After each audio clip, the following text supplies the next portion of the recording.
shoes. Recorded live. Hi, folks. This is Mike again.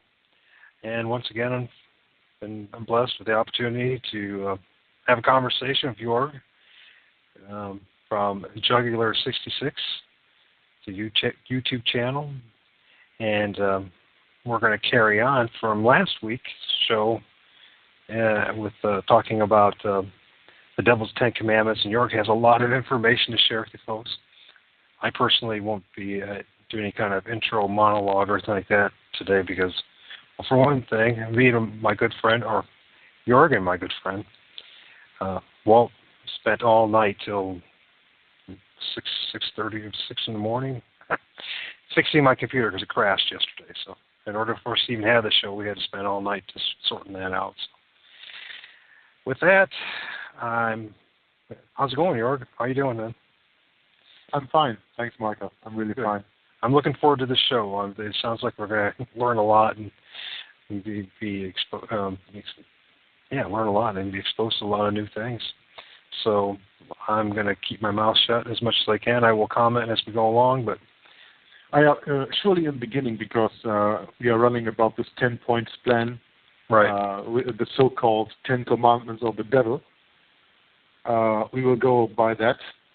And while we're going by that, I want you also to contribute in the commenting of that. And then later I will explain the background, where these 10 Commandments exactly come from, and what is that connection thereof. And I fear a little bit that we could have a broadcast of 10 hours, but that would be much too long.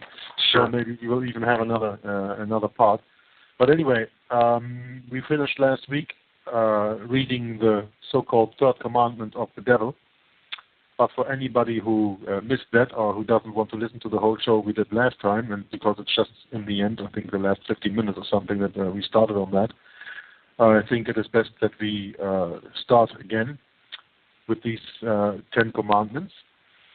But to make it sure in the beginning, this 10 commandments actually is a 10-point plan by Alice Bailey for a new world order. Yeah. Now, if you are listening to this and you have no idea who Alice Bailey is, well, then just Google her name, Alice Bailey. Google Madame Blavatsky. Google Albert Pike. And they are all interconnected. Absolutely. All these people. They are all interconnected. Through the Theosophical movement and New Age movement, and then Madame Blavatsky was the mother of the Theosophical movement, as I pronounced that right? Absolutely. Yeah. And Alice Bailey took a lot of her work over, and Madame Blavatsky wrote interesting books like ISIS Revealed, something everybody interested in the occult should know. Not the whole book, because I think that is very hard to get, but at least that it exists. And watch videos about people who make this. So when you Google ISIS Revealed, you will get a lot of information on that, and then you have any idea what all these people in the New Age movement is all about. And this absolutely does not take us away from where we are talking first about the Jesuits, because you have to understand they are all behind it. But this is something you will see at the end of this broadcast.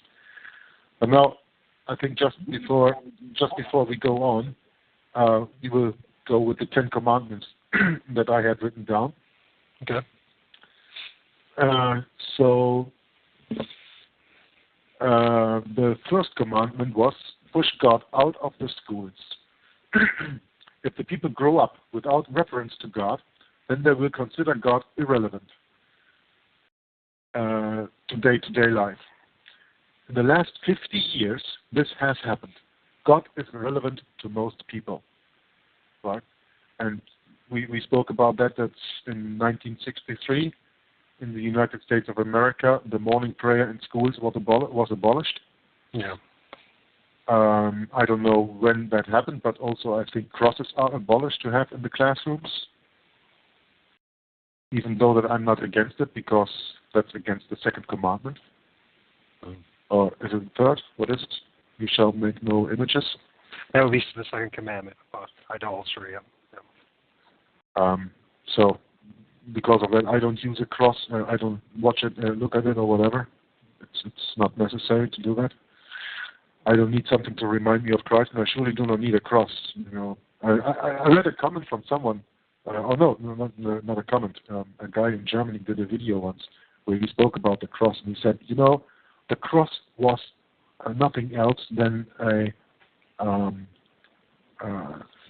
machine or a thing to kill people with, like you have today, for example, the electric chair. Yeah. Would you put an electric chair around a necklace? Well, if you belong to a death cult, you would. Yeah, maybe.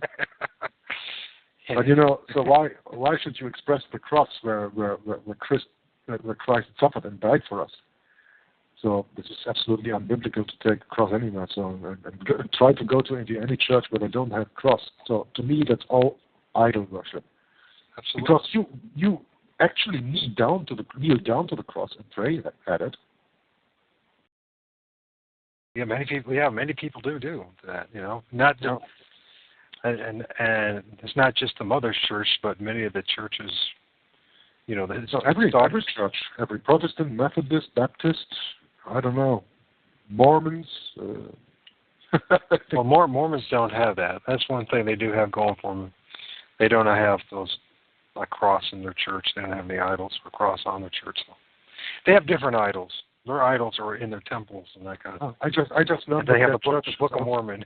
That's a big idol. I just learned that church is also called the Day of the Latter Saints. The Latter-day Saints. Yeah. Latter-day Saints, yeah. Because I was Church of Jesus Christ of Latter-day Saints, which is exactly. the only true. They call themselves the only true Church of God.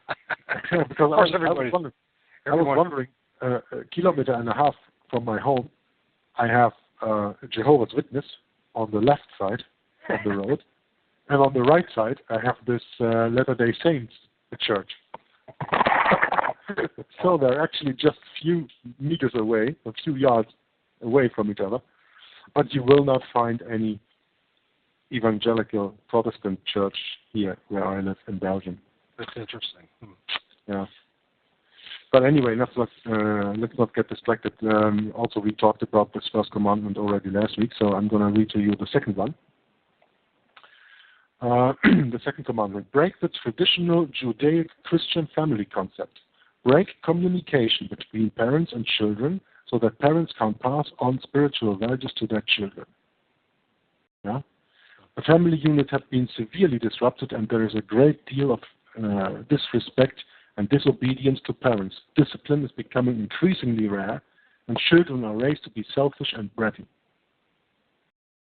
Well, I don't think that there is a lot that we can really add to that, because that in the most families, I think, is absolutely the truth.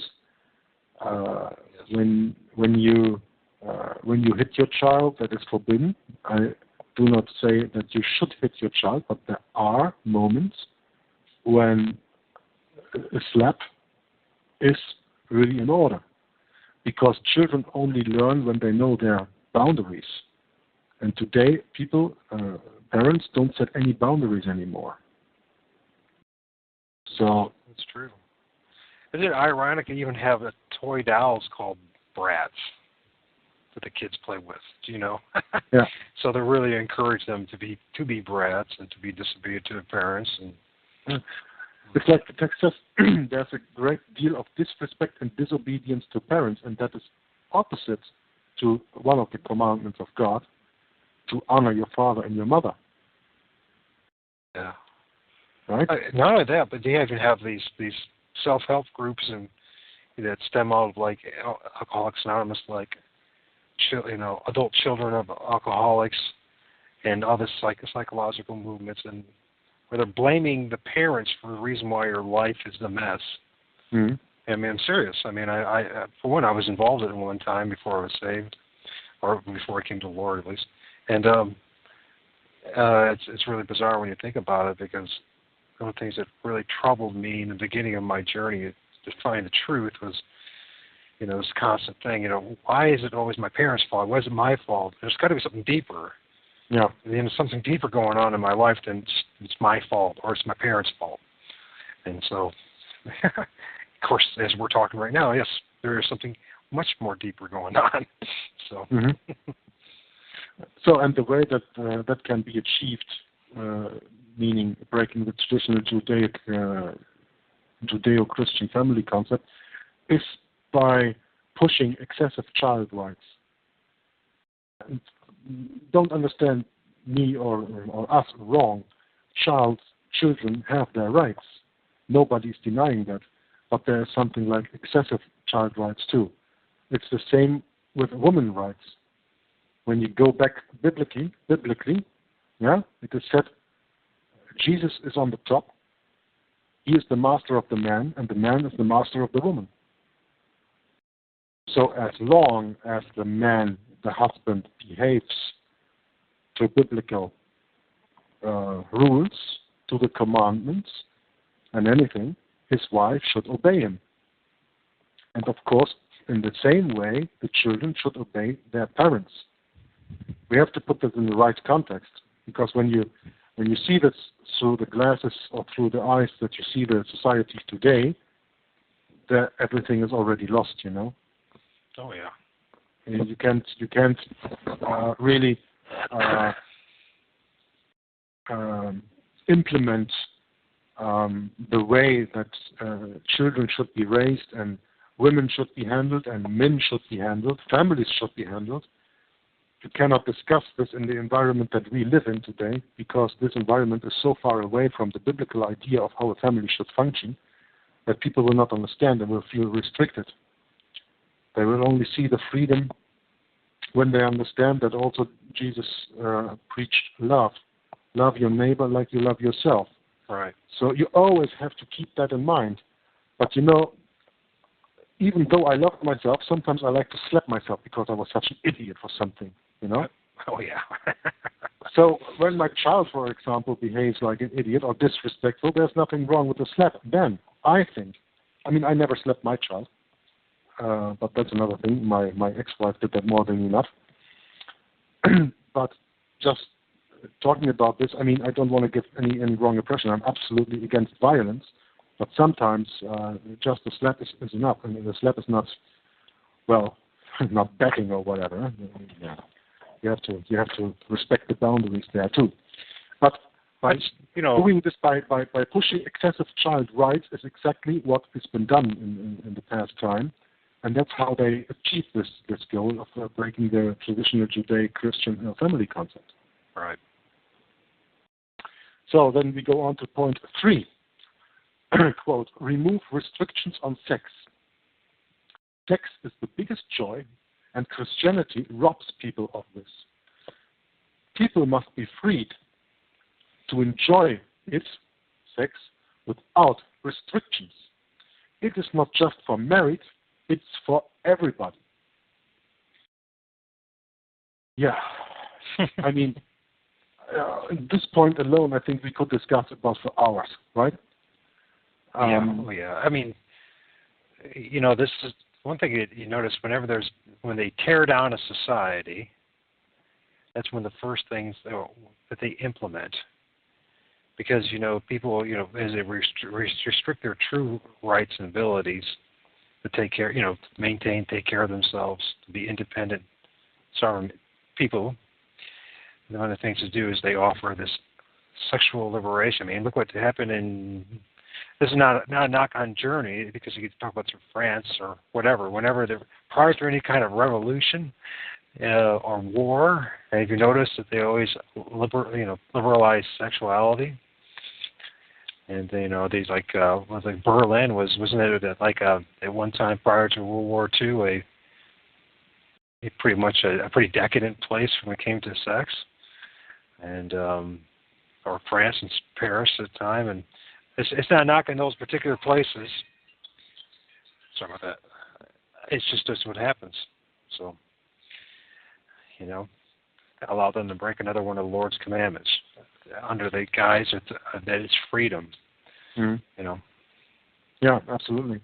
I mean, you just have to think back at the 1960s. We were talking last week also about how relevant the 1960s were in this movement. I mean, we said, okay, 1963 they took out the prayers out of the stool.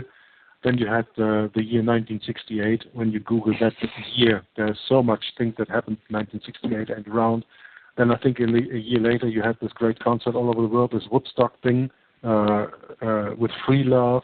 You had the Beatles introducing Lucy in the Sky with Diamonds, which was secret talking of LSD.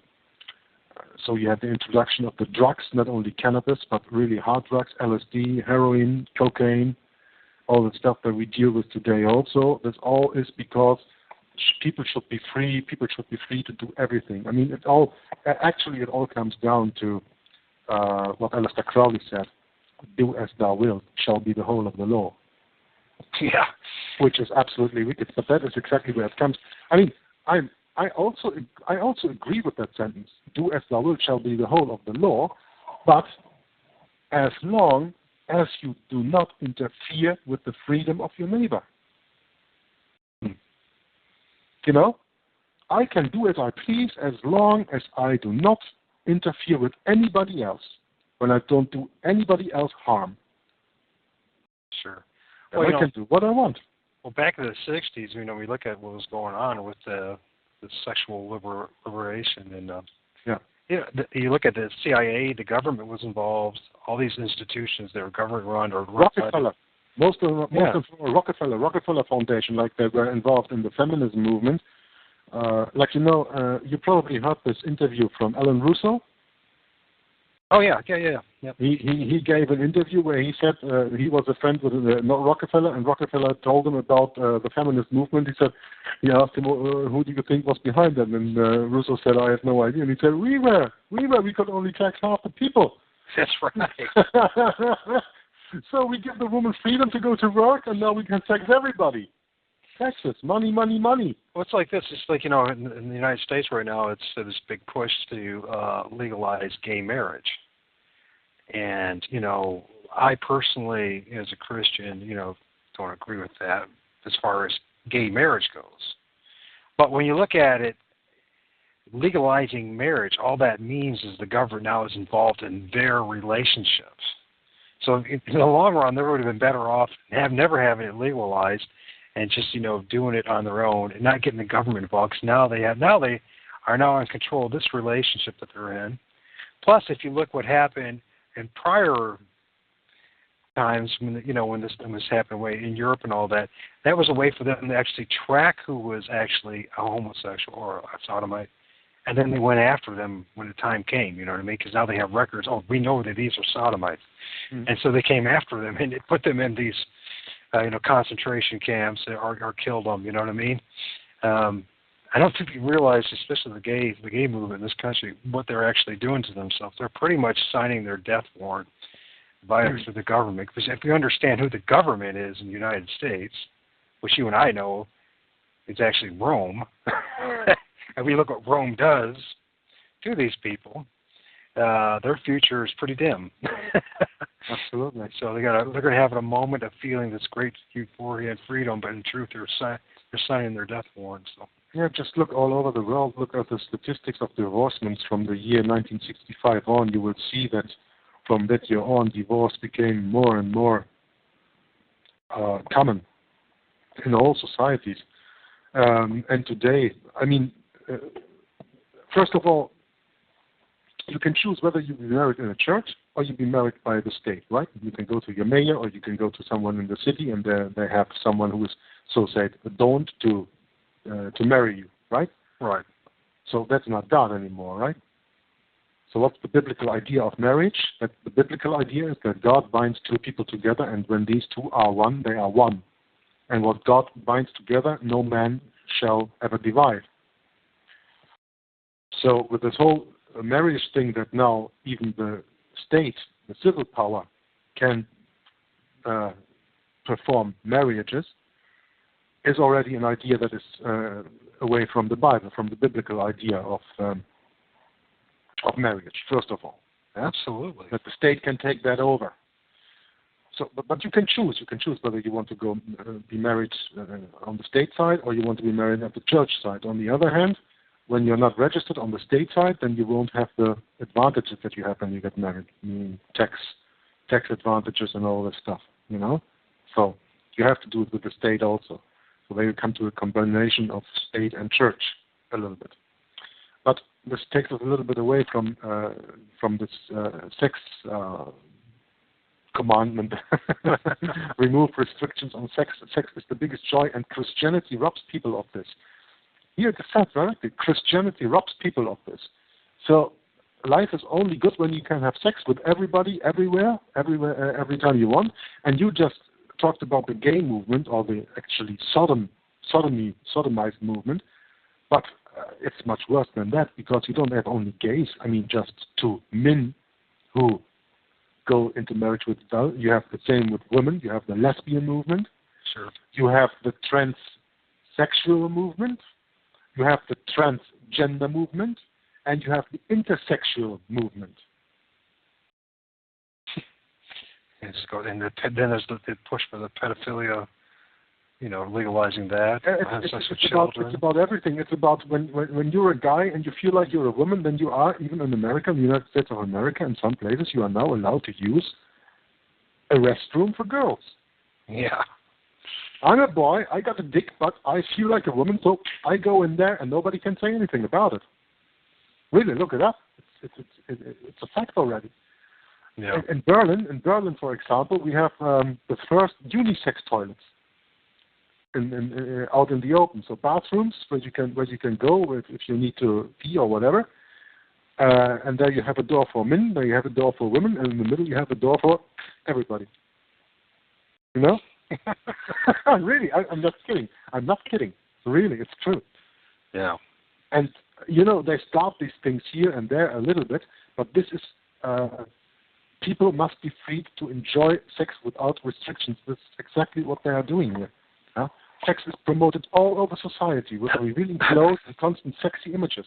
It's only getting worse, and there seem to be no limits anymore. I mean, just think of advertising.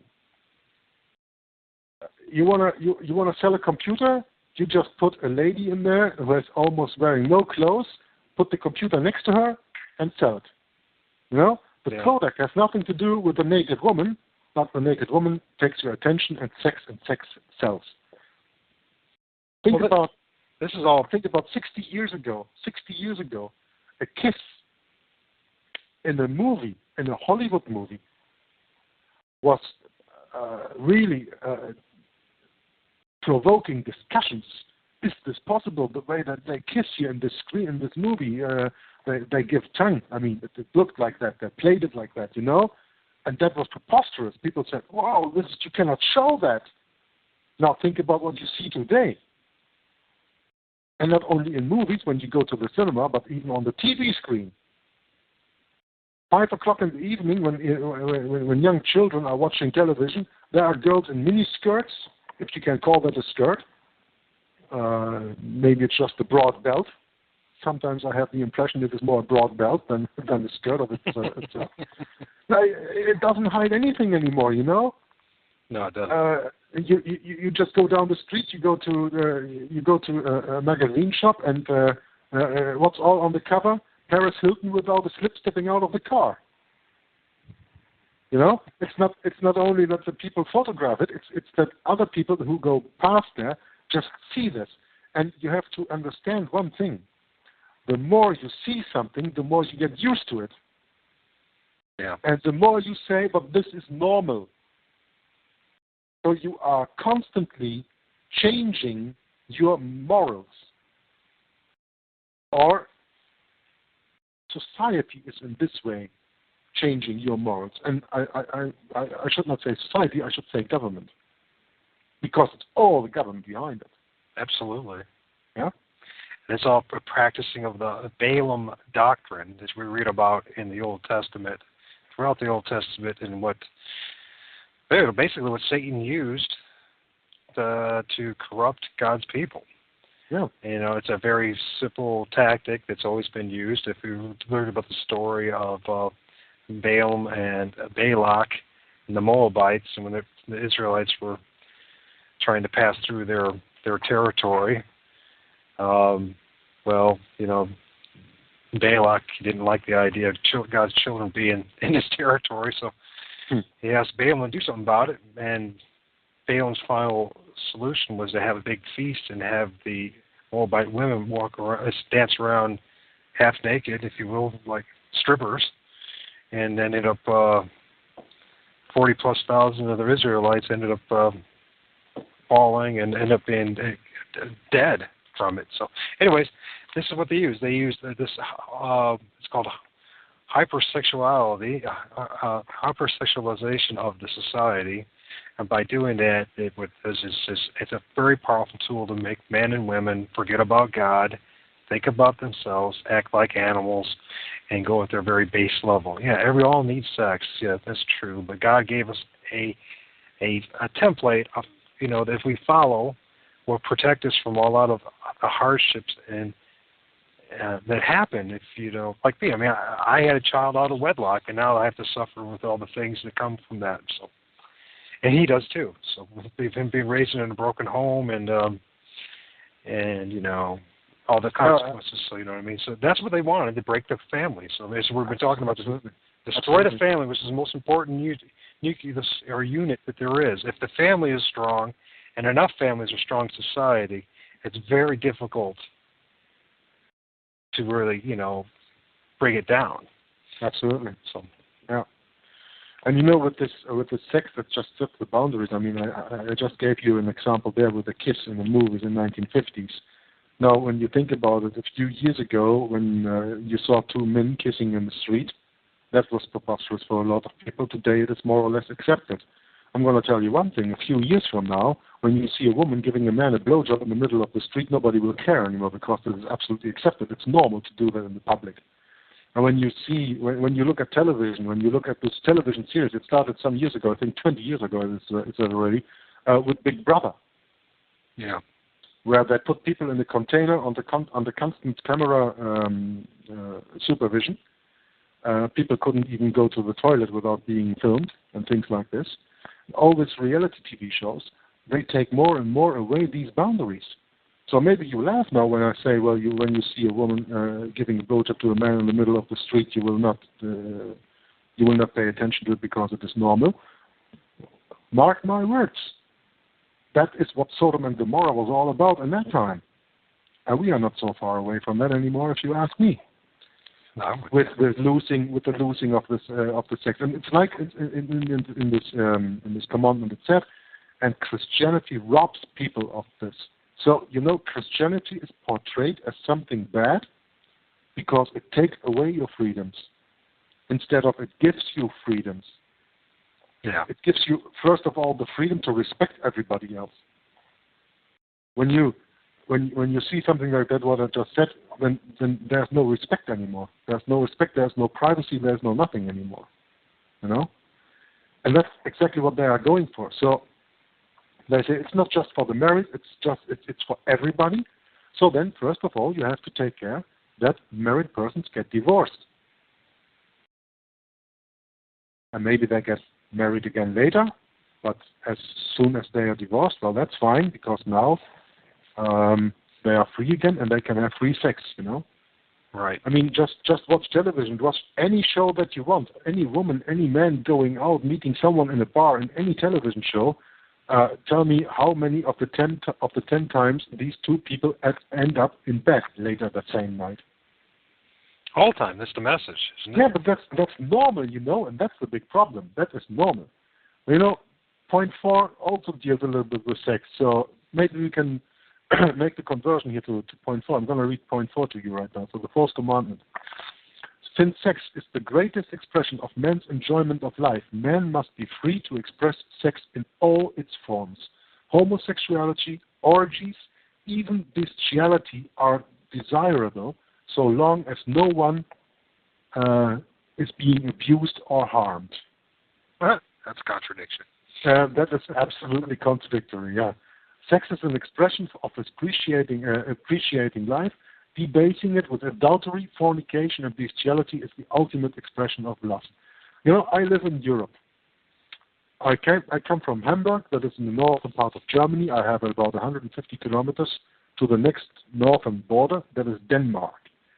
Do you know that in Denmark, zoology is allowed? And do you know what zoology is? Well, I know what the science definition is, but what does zoology mean there? Having sex with beasts. Okay. Well, sex, sex with sheep, sex with horses, and there's a big tourismus, a big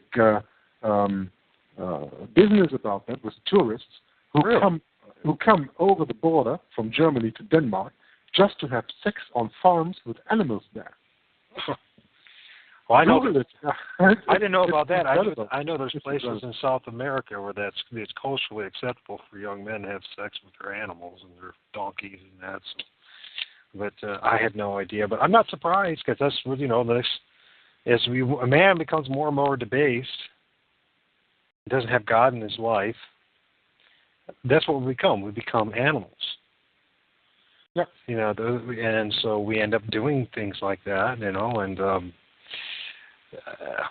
I'm not surprised. So. And why is it that, to start the fourth commandment over, it starts, since sex is the greatest expression of man's enjoyment of life. Who defines what the greatest expression of man's enjoyment of life is? It doesn't have to be sex. It's just set here because they think it, because they want to indoctrinate that. They say there's nothing else but sex about it.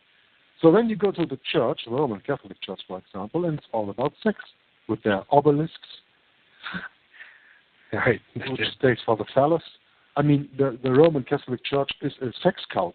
Oh gosh, look at the obelisk, the Basilica Square, and all the fertility signs, whether it's been cones or it's the sort flowers like the fleur de lis and stuff like this.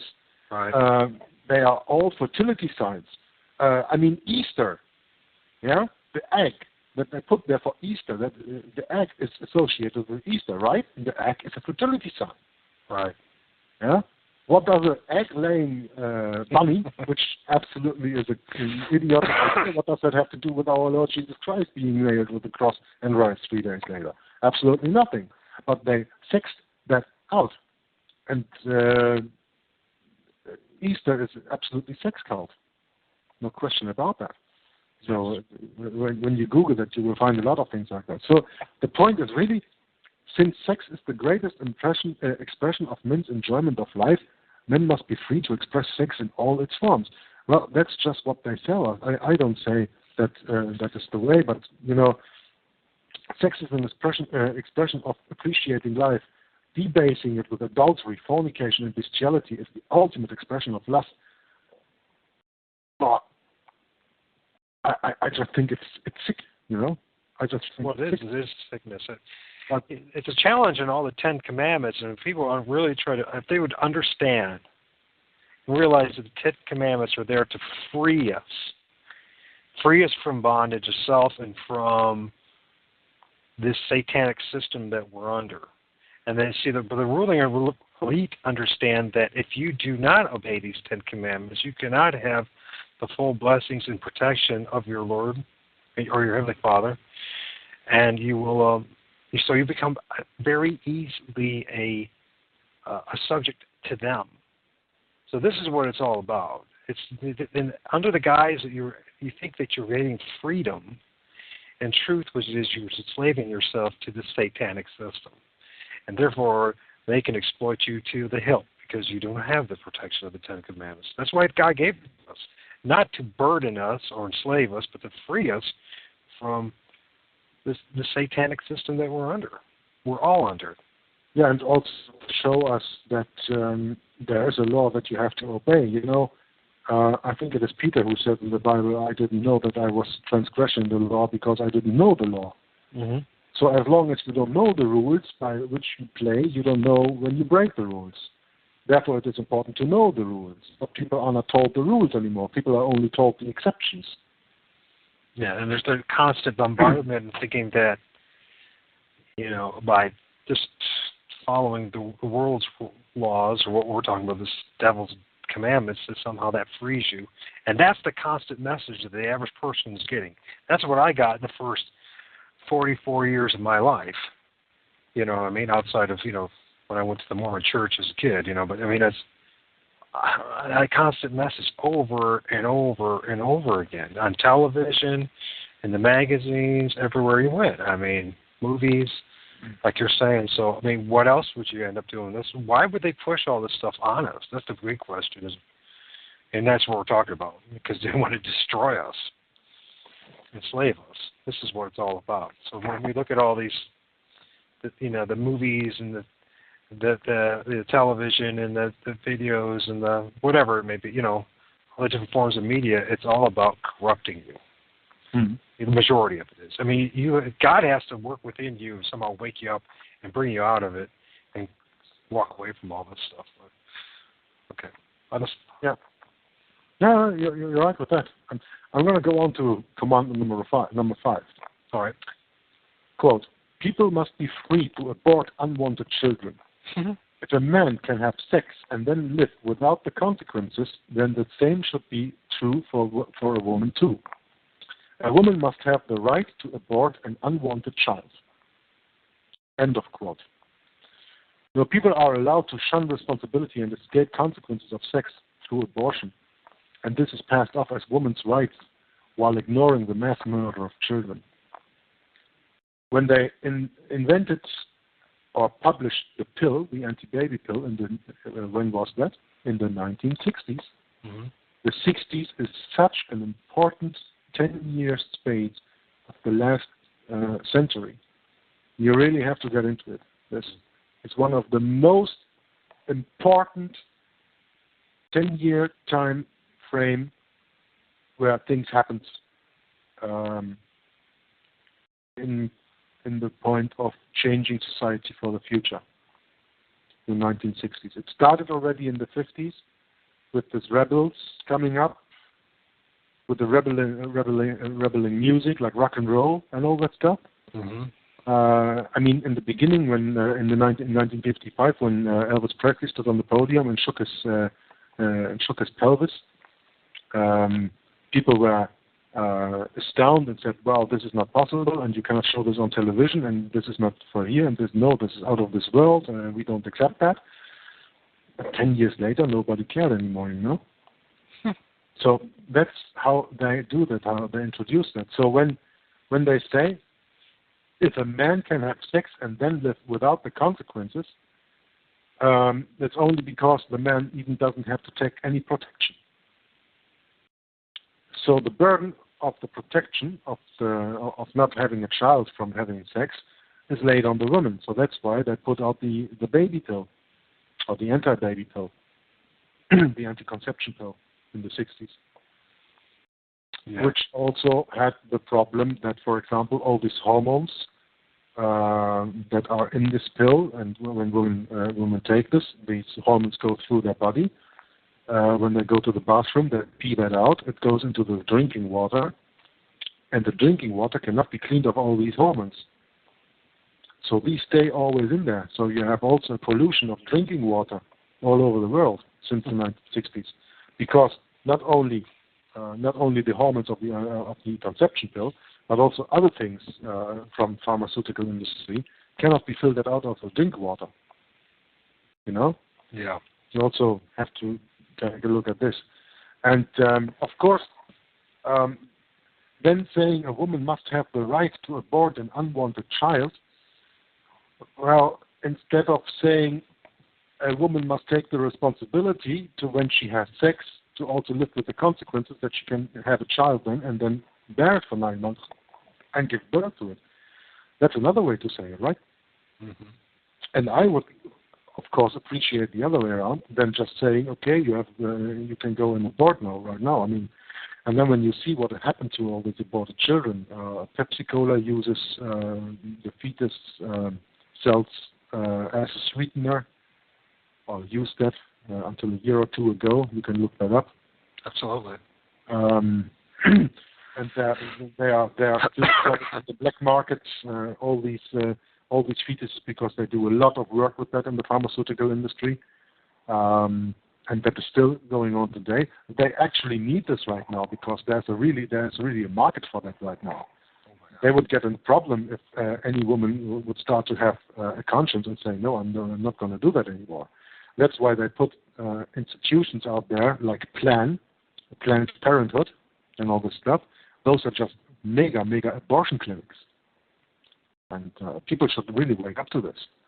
So we have already read 5 of these Satanic commandments, and I'm going to tell you, I'm getting sicker by the number. Yeah, I know. I mean, like we said, every one of these, we could spend an episode on each commandment. Because I mean, the information that you could gather just from and just talk about when it comes to aborted children and what they do with it, the feces.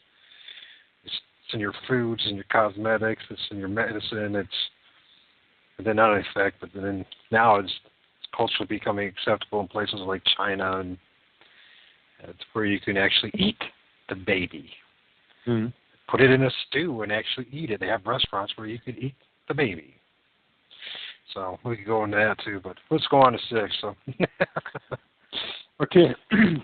Every person develops soul bonds. So when a soul bond wears out, a person must be free to divorce. When one starts to grow, one must be free to get together with that person even if they are married. This is just advertising adultery. Mm-hmm.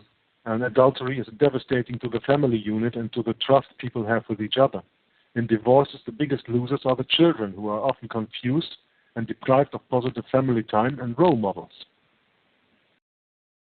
Because mommy and daddy are just thinking of themselves and not about the children. Oh, the children can work on that, the children can work on that.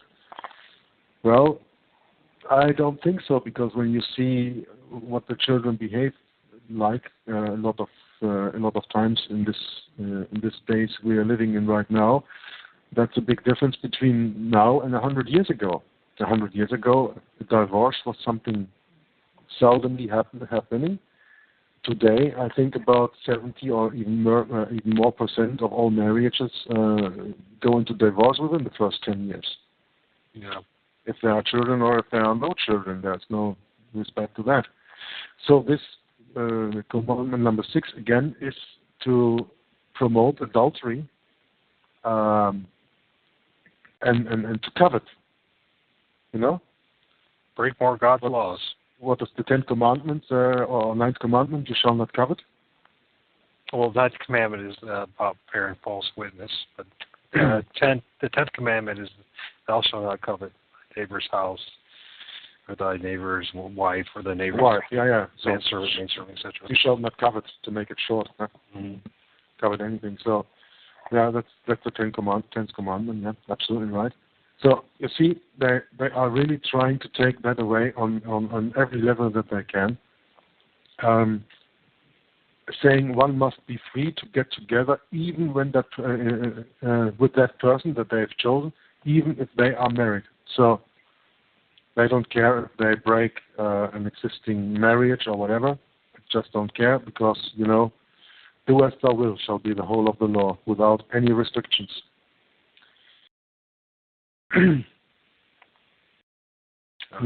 There's the 7th commandment also sounds really interesting. It's diffuse religious radicalism. Christianity says Jesus is the only way.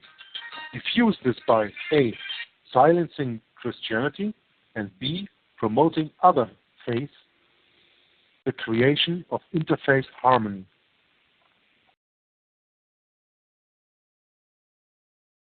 Diffuse religious radicalism. Christianity says Jesus is the only way, and this has to be diffused. So there is no better idea, no better point how they are taking us away from the Bible. Free religion is freedom to express without persecution, but treating all religions as the same deprives each of its unique qualities and dims any serious belief in anything at all, paving the way for the one-world religion prophesied in the Bible. And one of the latest videos that I made is One-World Religion, The Wound is Healing, Part 1 and 2. Yes. Yep. And in Part 2, I add an article of this new religion that is pushed by, if I'm not mistaken, in America, it's Billy Graham, Chrislam, Rick Warren. Rick Warren, Rick Warren, right. That is pushed by Rick Warren, Chrislam. That means that is the fusion of Christianity together with Islam. When we're talking about Christianity, we're talking about Roman Catholicism in this now. We're not talking about Christianity. That was absolutely the point that I was getting to. Okay. Because the only Christian that can ever be or have the idea to fuse with Islam must be a Roman Catholic, also because the Roman Catholic Church invented Islam. And as you pointed out last show, they're the same thing. They're the same thing. They both have the Mary apparitions. They both have the bow down to Mary.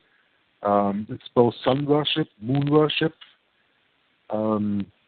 There are so many points where these two go together. There's absolutely no difference between these two. That's right. Mm-hmm. So you see, these 10 Commandments are just set up, actually, against Christianity. It is not against Hinduism. It's not against Buddhism. It's not against Islam. It's just against Christianity. Or against the God, the Creator God. They have a Father. But the real Christianity, not the Roman Catholic Christianity, but the Christianity of the Bible. Right.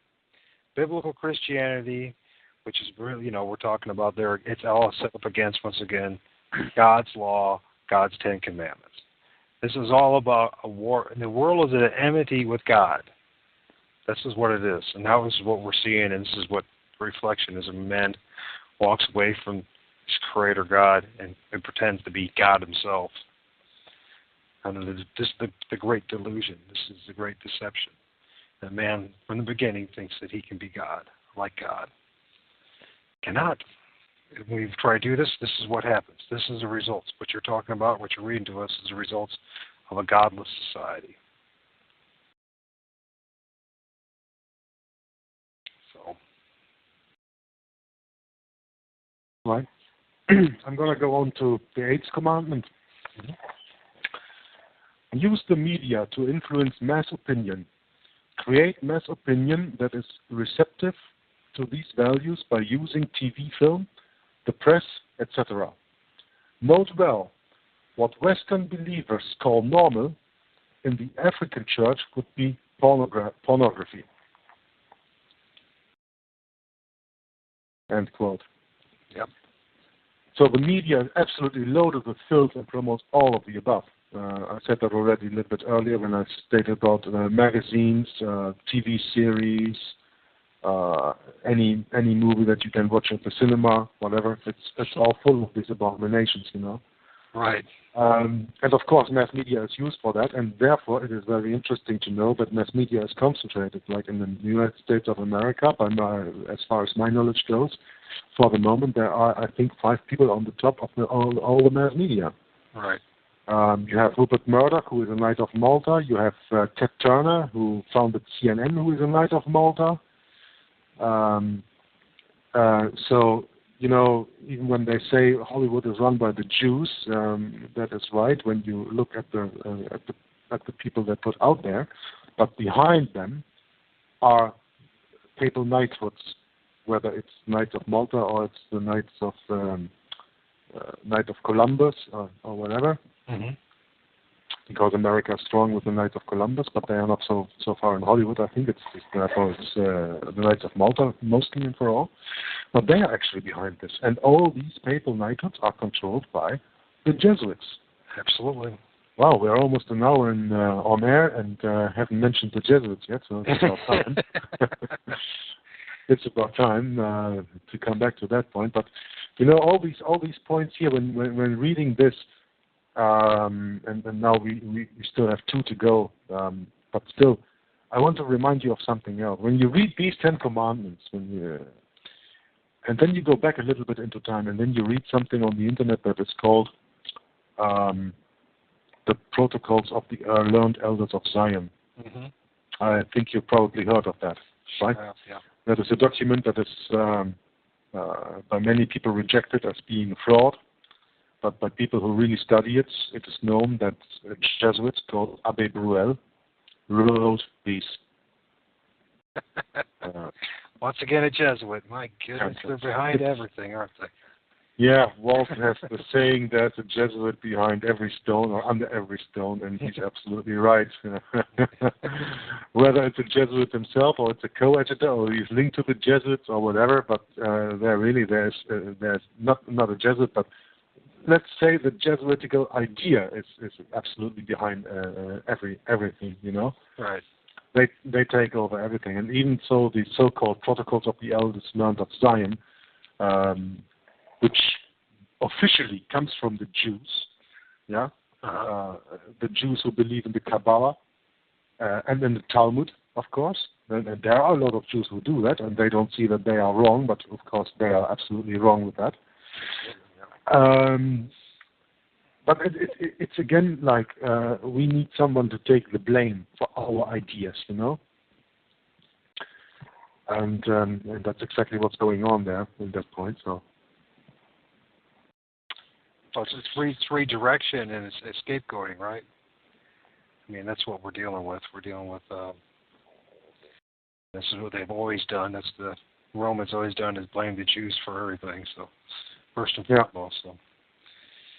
And then, but also this is all attack on Protestantism and biblical Christianity once again, folks. So this is the reason why they bring this, all this stuff up and all these ideals and destroy biblical Christianity.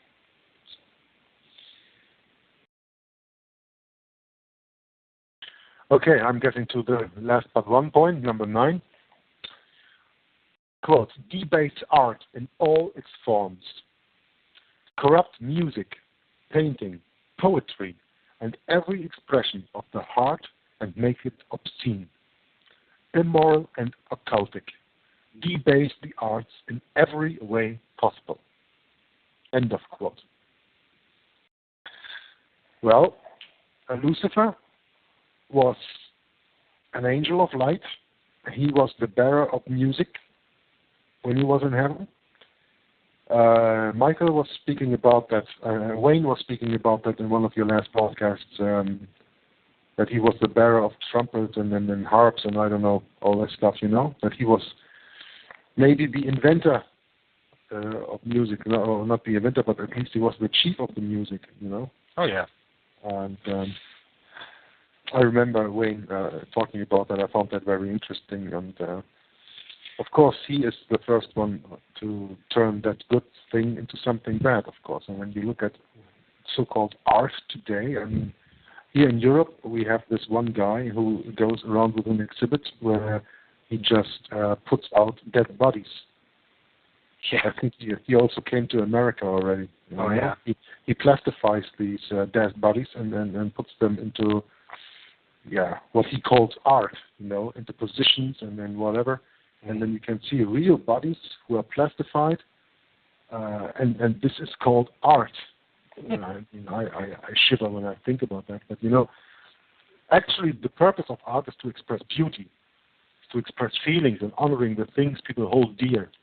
The perversion and infiltration of all art forms of literature, music, paintings, etc., has promoted all forms of sinful practices and perverted people's ideas of normalcy and beauty.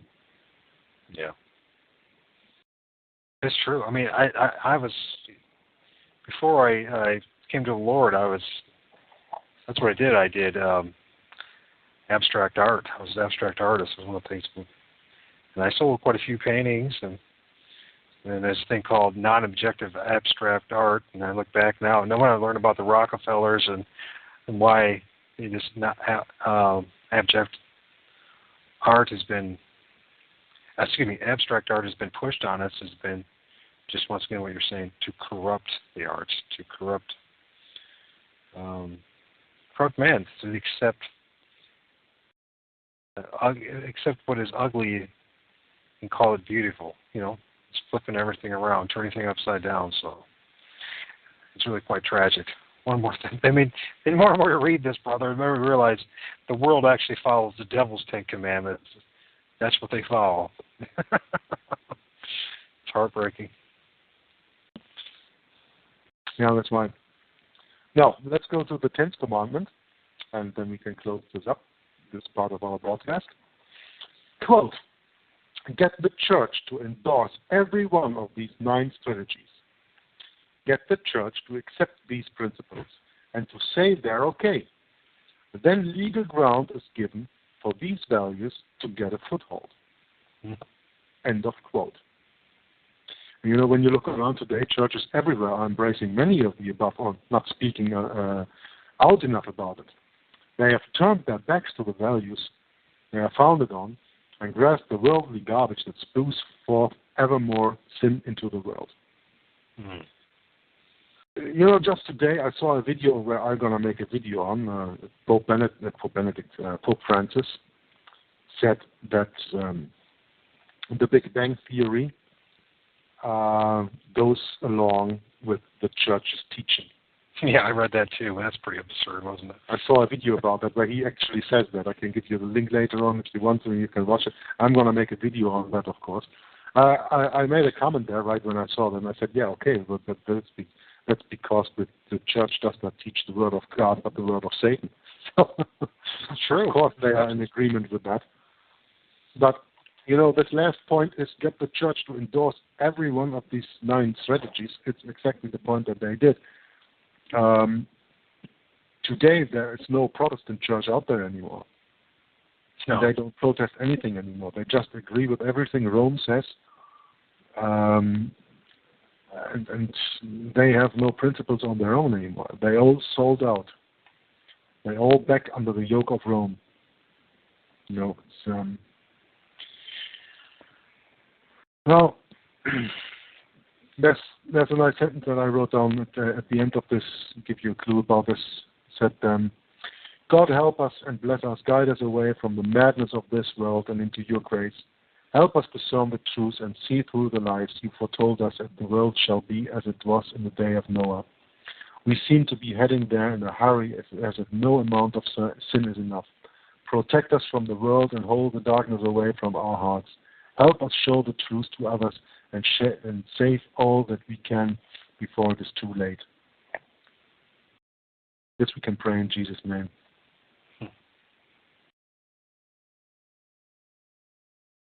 You know,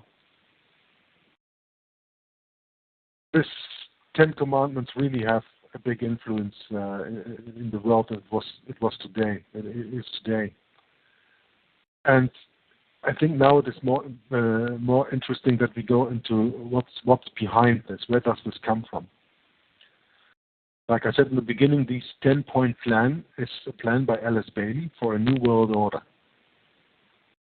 So who was Alice Bailey? And who is behind that hierarchy? What's building this all up? So I'm going to read a little article here. And please, Michael, when you want to interrupt me because you have questions or want to add something, then please do. Okay? Okay. I'll try not to interrupt you too much. I want you to, the flow of this article, I want you to read it through. So. Okay. So, Alice Bailey was the author and founder of Lucis Trust, the publishing company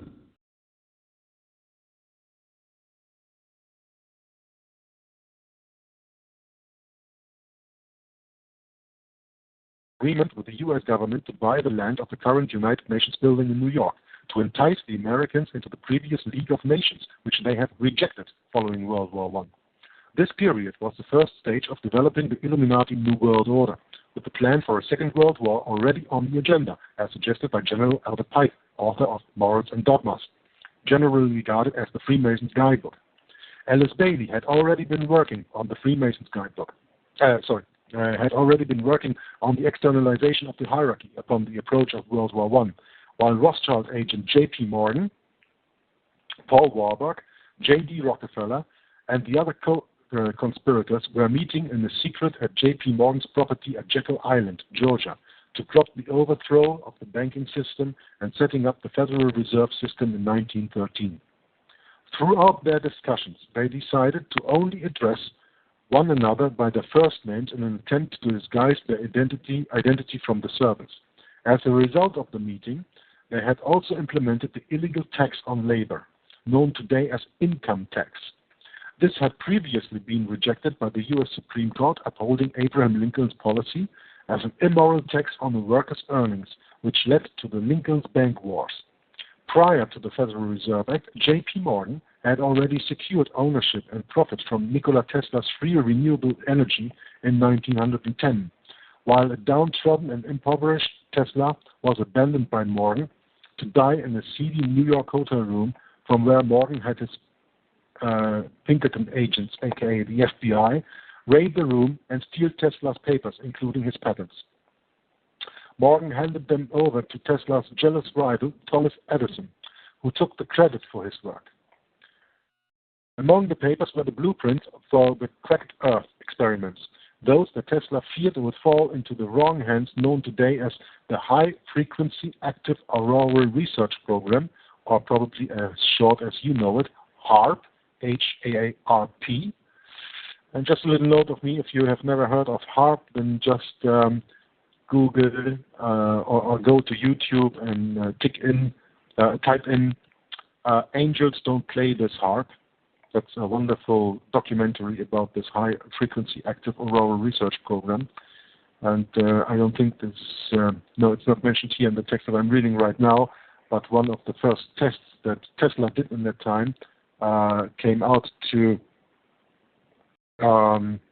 well, a very, very bad result over there in Siberia, somewhere in Russia. And everybody said that, well, maybe that was a meteor or whatever. But Tesla said, and I read that somewhere where he said that was an out of his hand going test that he did with his machines. So it looks like over there has a meteor crashed into the Earth or whatever, and that's just because of this experiment that went wrong.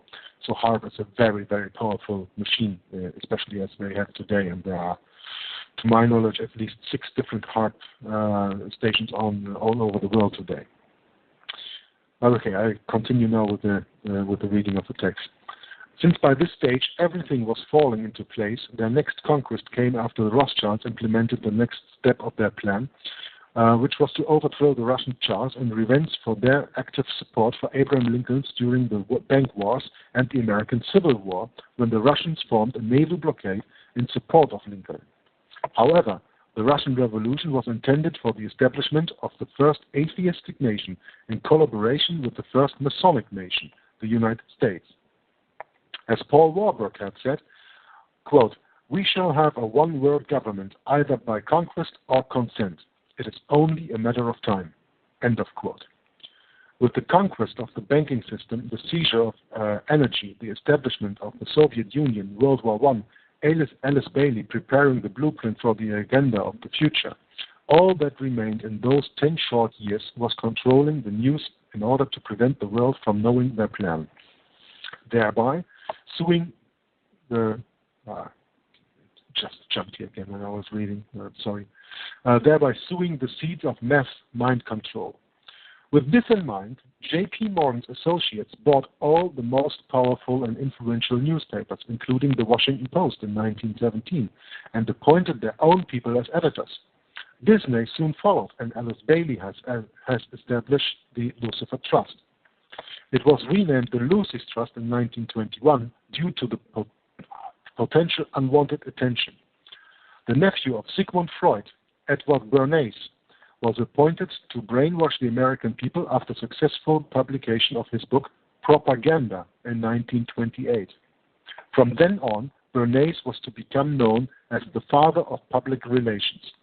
Unbeknown to the citizens of the United States, Bernays conducted a number of experiments on the general public on behalf of the government. One such experiment was to convince women to take up smoking. By exploiting the women's liberation movement, Bernays successfully convinced them that cigarettes were the torches of freedom, making them equal to men. In 1932, during the attempt coup d'etat to overthrow the U.S. government by Nazi fundraisers Prescott Bush and Brown Brothers Harriman, another public experiment was conducted utilizing one of the Illuminati's most prominently endorsed authors. The American public were convinced that a radio broadcast of H.G. Wells' War of the Worlds, as narrated by Hollywood actor Orson Welles, was actually real, causing widespread panic, and people believed that Earth was being invaded by aliens. Okay, just going to take a little break from reading this article here because there are a lot of things that are very interesting about this, and maybe some of the things you know, some of the things you don't know, but I can assure you everything that I just read, even though I haven't read the text before, I read because I understand it and it is true. And this war of the world, there were actually people in America running out of the houses with their guns in their hand and wanted to defend themselves against aliens who weren't even there, because they really took it for truth. And there you can really see what impact the mass media has on the people. And I think when today they would use their Project Blue Beam and play up something like you have seen in the movie Independence Day, you will probably get the gist.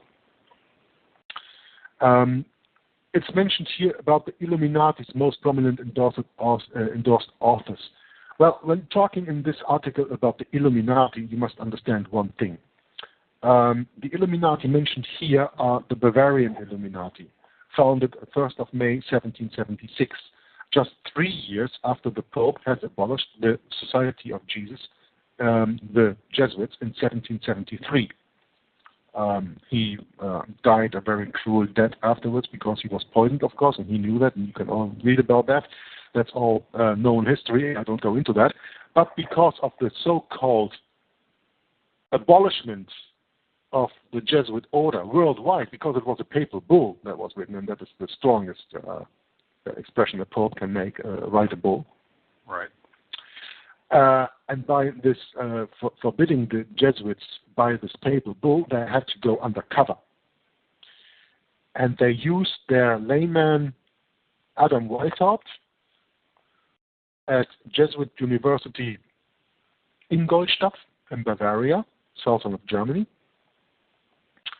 where he was already teaching canon law at the Jesuit University, and they used him to set up a so-called secret society called the Illuminati to hide behind, to further their goals.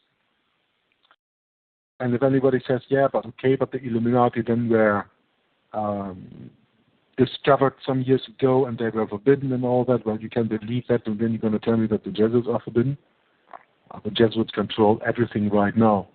Shoot, I mean, look at Ignatius Loyola. He was a member of the Illuminati long before he showed up in Rome. Yeah, but that's the difference with the Illuminati that we are talking about here, the Bavarian Illuminati, and where Spanish we came from the Los Alumbrados. Right. That is another Illuminati society. But Well, Illuminati, if you want it like that, have always been there. You know, right. In the one form or the other. That's not the point. But the Bavarian Illuminati, founded in 1776.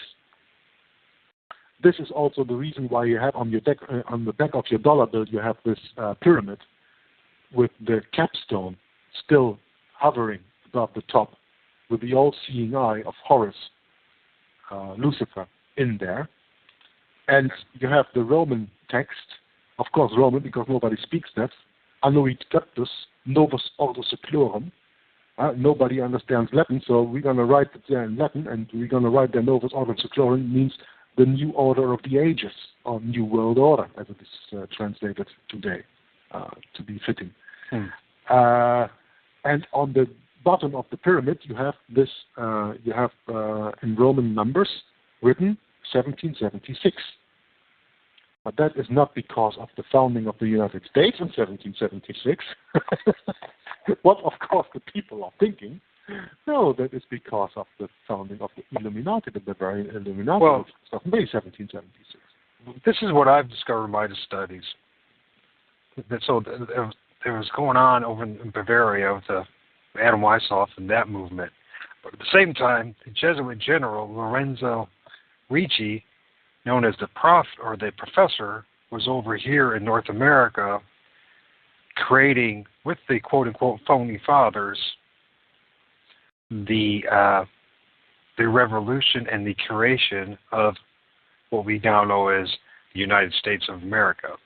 And I would argue that this country that I live in is a Jesuit-founded country that, yeah, does use Freemasonry and all the different secret societies to control it. But at its heart, who actually started this was that you look at the Carroll brothers, who were Jesuits. We look at who else, Washington, D.C. was created on what once was Rome, Maryland, which you know this. So I guess my question is, so we know that the Jesuit general was over here, yet over there they're creating this Bavarian Illuminati. The focus is always on the Bavarian Illuminati, but hardly ever is the focus over in North America and their creation of their government. Right. And so I wonder how much. I mean, I'm not saying that what happened in Bavaria with Adam Weishaupt was not legit, but I wonder how much of that is a red herring or distraction. We know how Jesuits work to keep the focus off the fact of what they were doing over here. Because we hardly ever hear about Lorenzo Ricci. We never hear about what they were doing over here. I mean, you have to really dig deep to find it. Well, of course, you do not hear very much about Lorenzo Ricci, because Lorenzo Ricci was not just one Jesuit, he was the general of the society at that time. Absolutely. And there are not many very well-known Jesuit generals. You have Lorenzo Ricci, you have Ari Rupo, or what's his name? Ari Rupo. And, of course, then you have Peter Hans Kolvenbach, and the one who replaced him, and who is maybe, I say maybe because I'm not sure about that, the current Black Pope, or General of the Society of Jesus, which is Adolfo Nicolas. Uh-huh.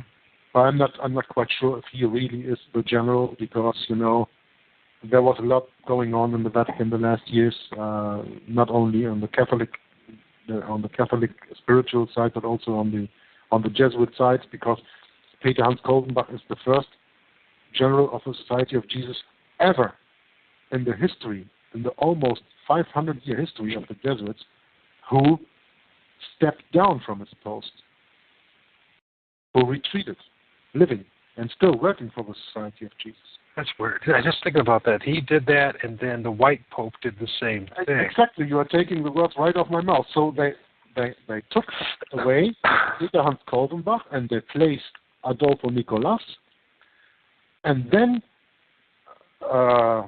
Benedict XVI, the German Pope, resigned in 2013, and Pope Francis, the Pontifex Maximus, means the bridge builder, right, from South America, is building a bridge from South America to Europe by becoming the first South American, or the first American Pope in the history of the Roman Catholic Church. Building a bridge. Building a bridge. Now, think of Revelation 13. The beast, number 1, and the beast, number 2, which is the mirror of number 1. Yeah. Beast number 1 being the Vatican, beast number 2 being the United States of America. Yep. Making an image of beast number 1, well, by building a bridge, that helps. If you want to make an image, Mm-hmm. So there's a lot of things going on that I don't understand right now, and I think there are a lot of people who don't understand it, and it is not easy to get the right information on that. That's why I said I'm not sure if that is the case. Officially, Adolfo Nicolas is the Black Pope, although he announced already, begin this year, that he will step down next year. And the white Pope was a Jesuit, first Jesuit. And, of course, yeah, and of course, saying the same thing.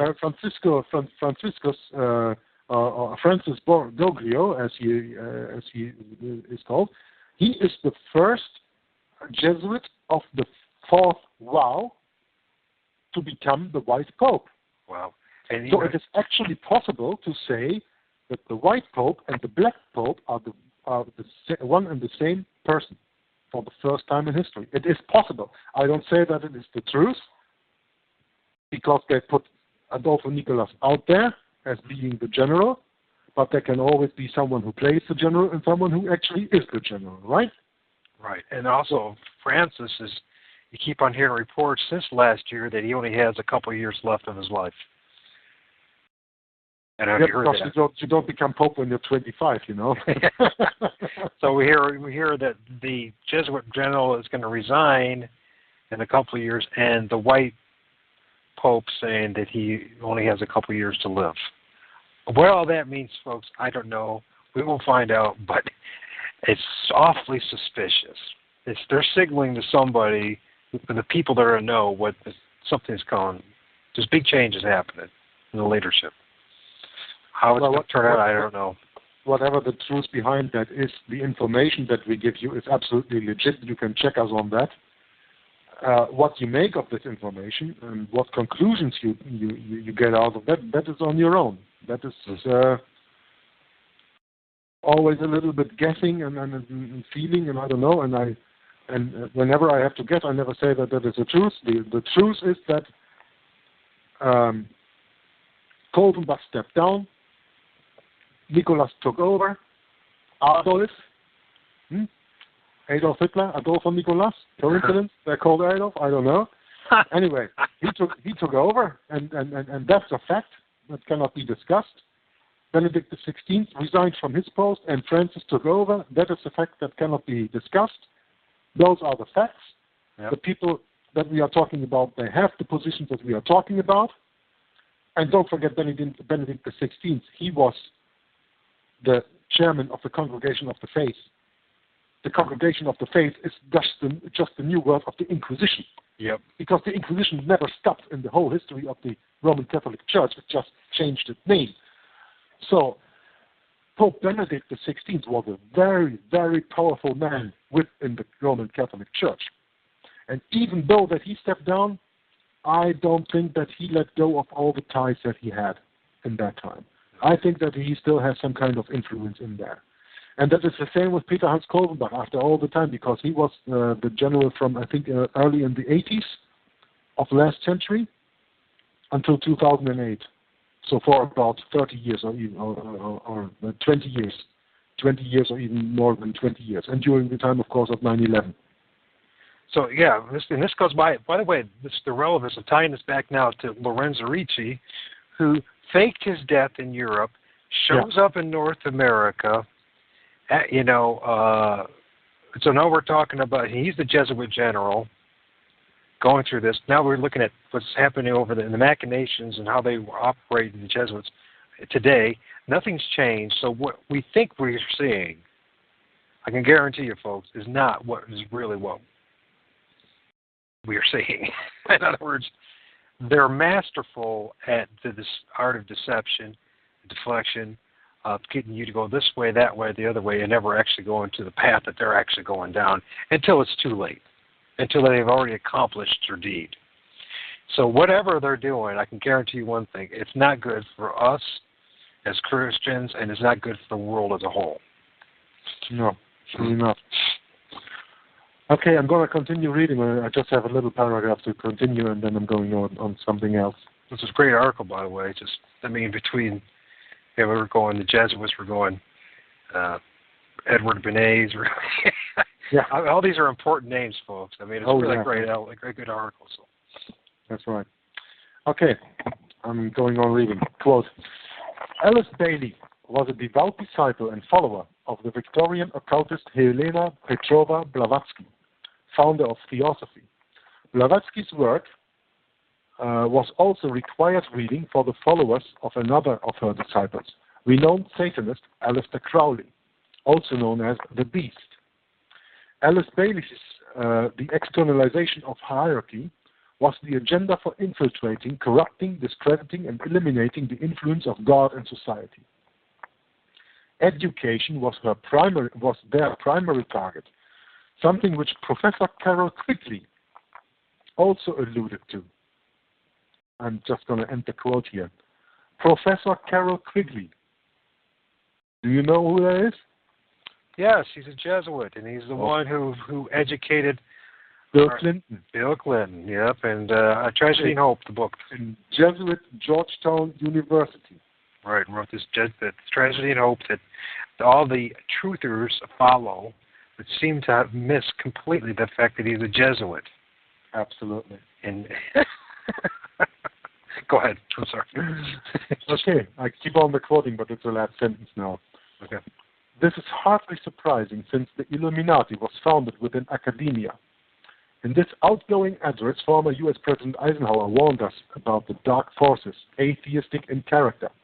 Just a little quote here from Eisenhower. He has made a farewell speech, farewell address, that is easily to be found on the internet.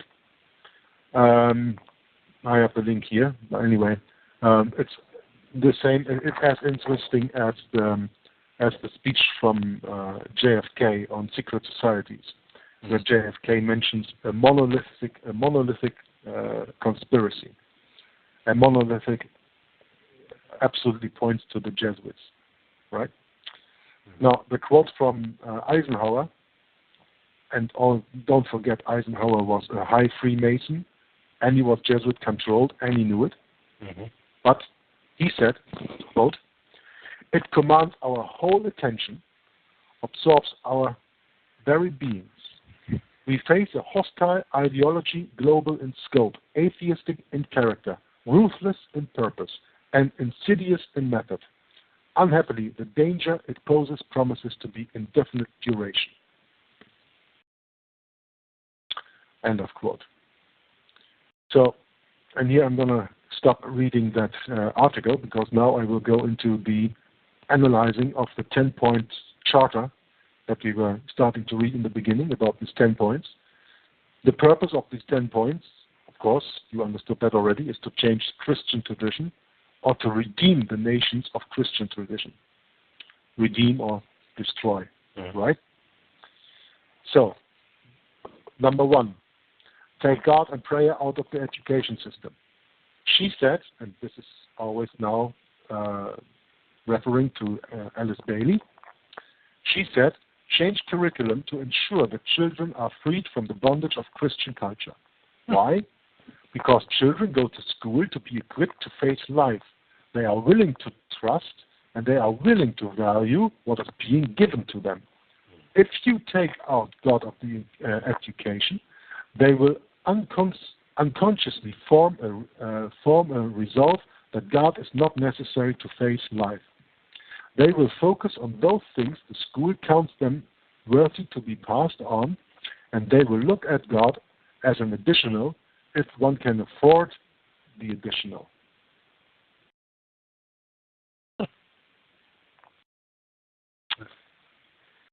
Wow.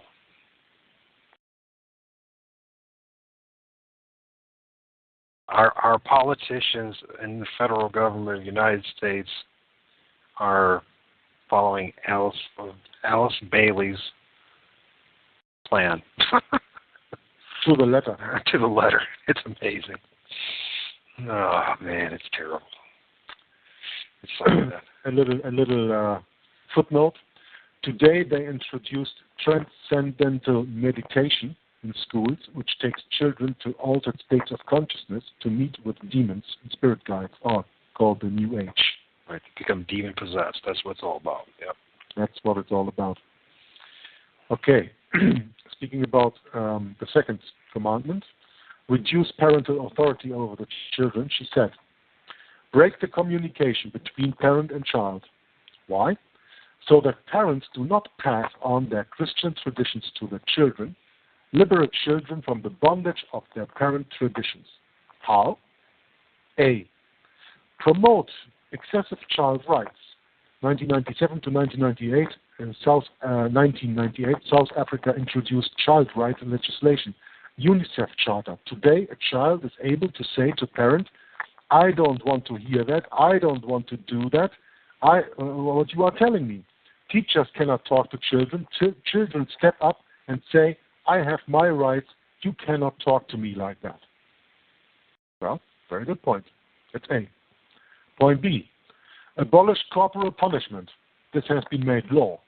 On the other hand, the Bible says, do not withhold correction from a child, for if you beat him with a rod, he will not die.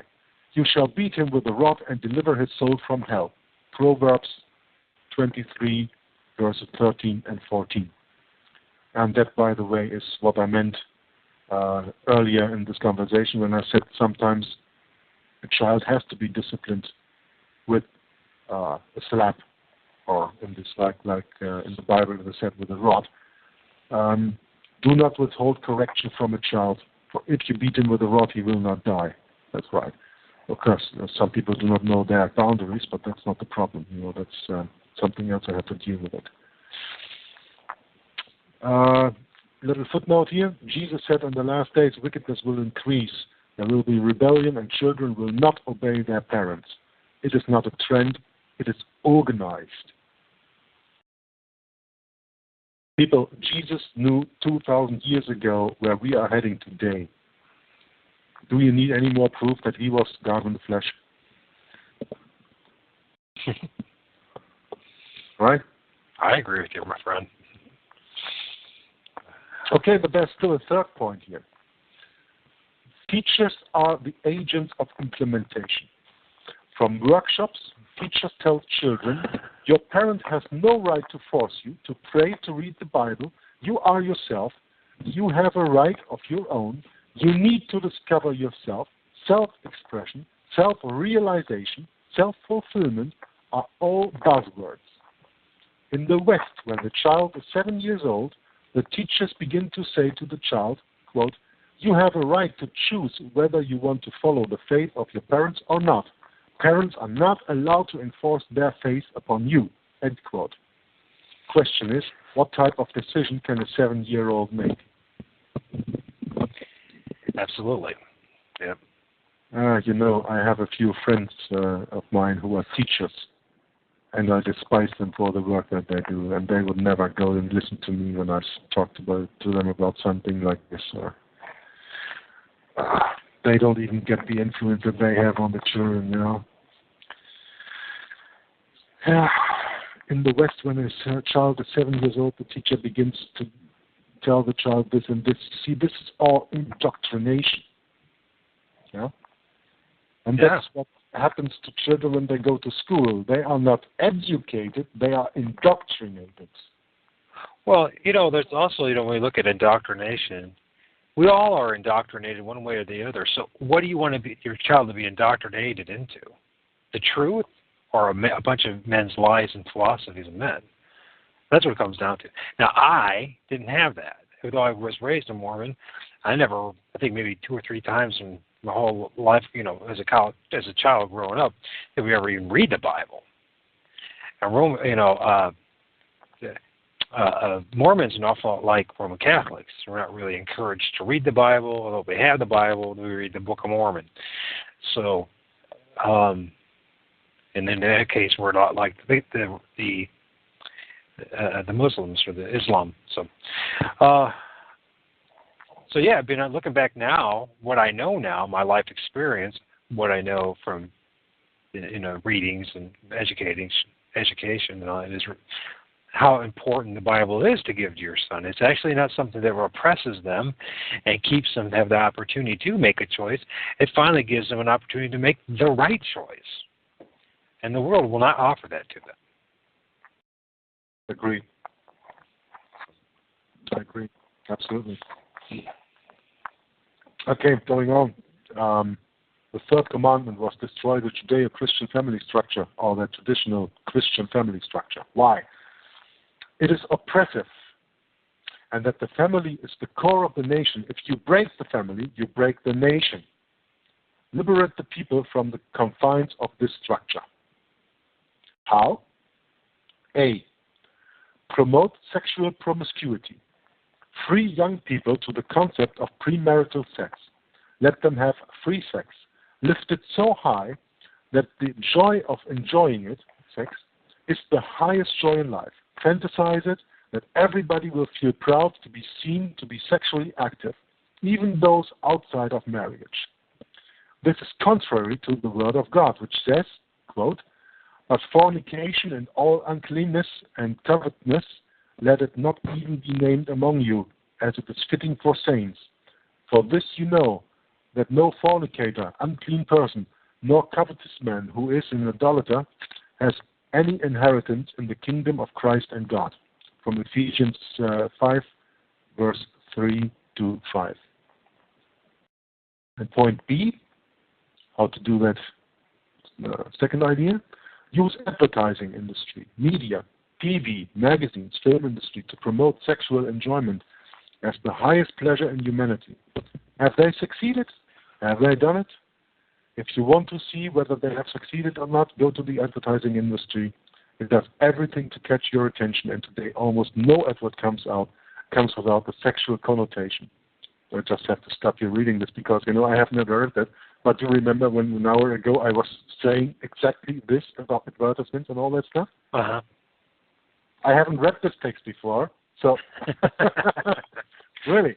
But this is the Holy Spirit leading, You say something and then a little bit later you read something and you get confirmation of it, that you're right.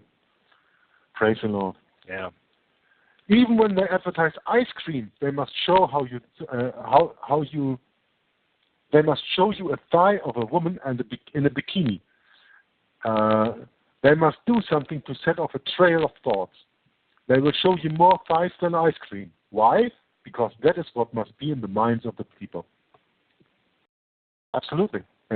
Sex sells. Sex sells everything. You don't remember the product, you just remember the lady.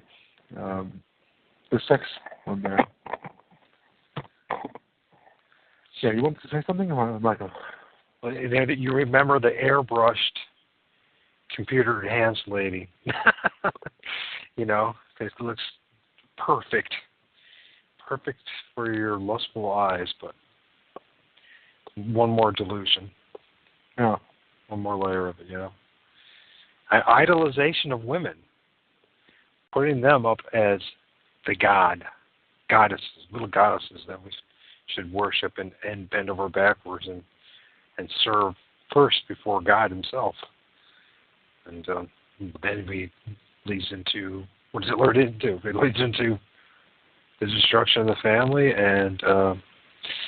and divorce, and because God can't bless that type of a relationship, obviously, because men have been trained in Western society to worship women more above men, above themselves, and above God, so most importantly. So that's right.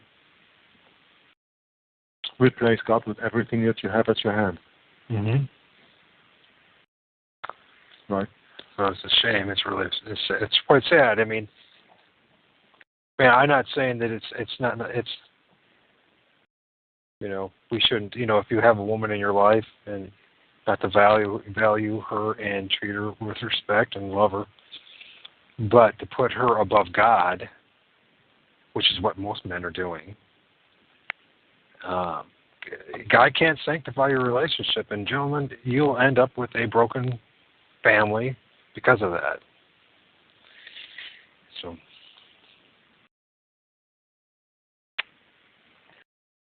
Okay, I'm going to continue with commandment number 4. Okay. If sex is free, then make abortion legal and make it easy. She said, build clinics for abortion, health clinics in schools. If people are going to enjoy the joy of sexual relationships, they need to be free of unnecessary fears. In other words, they should not be hampered with unwanted pregnancies. Abortion, as taught by Christians, is oppressive and denies our rights. We have a right to choose whether we want to have a child or not.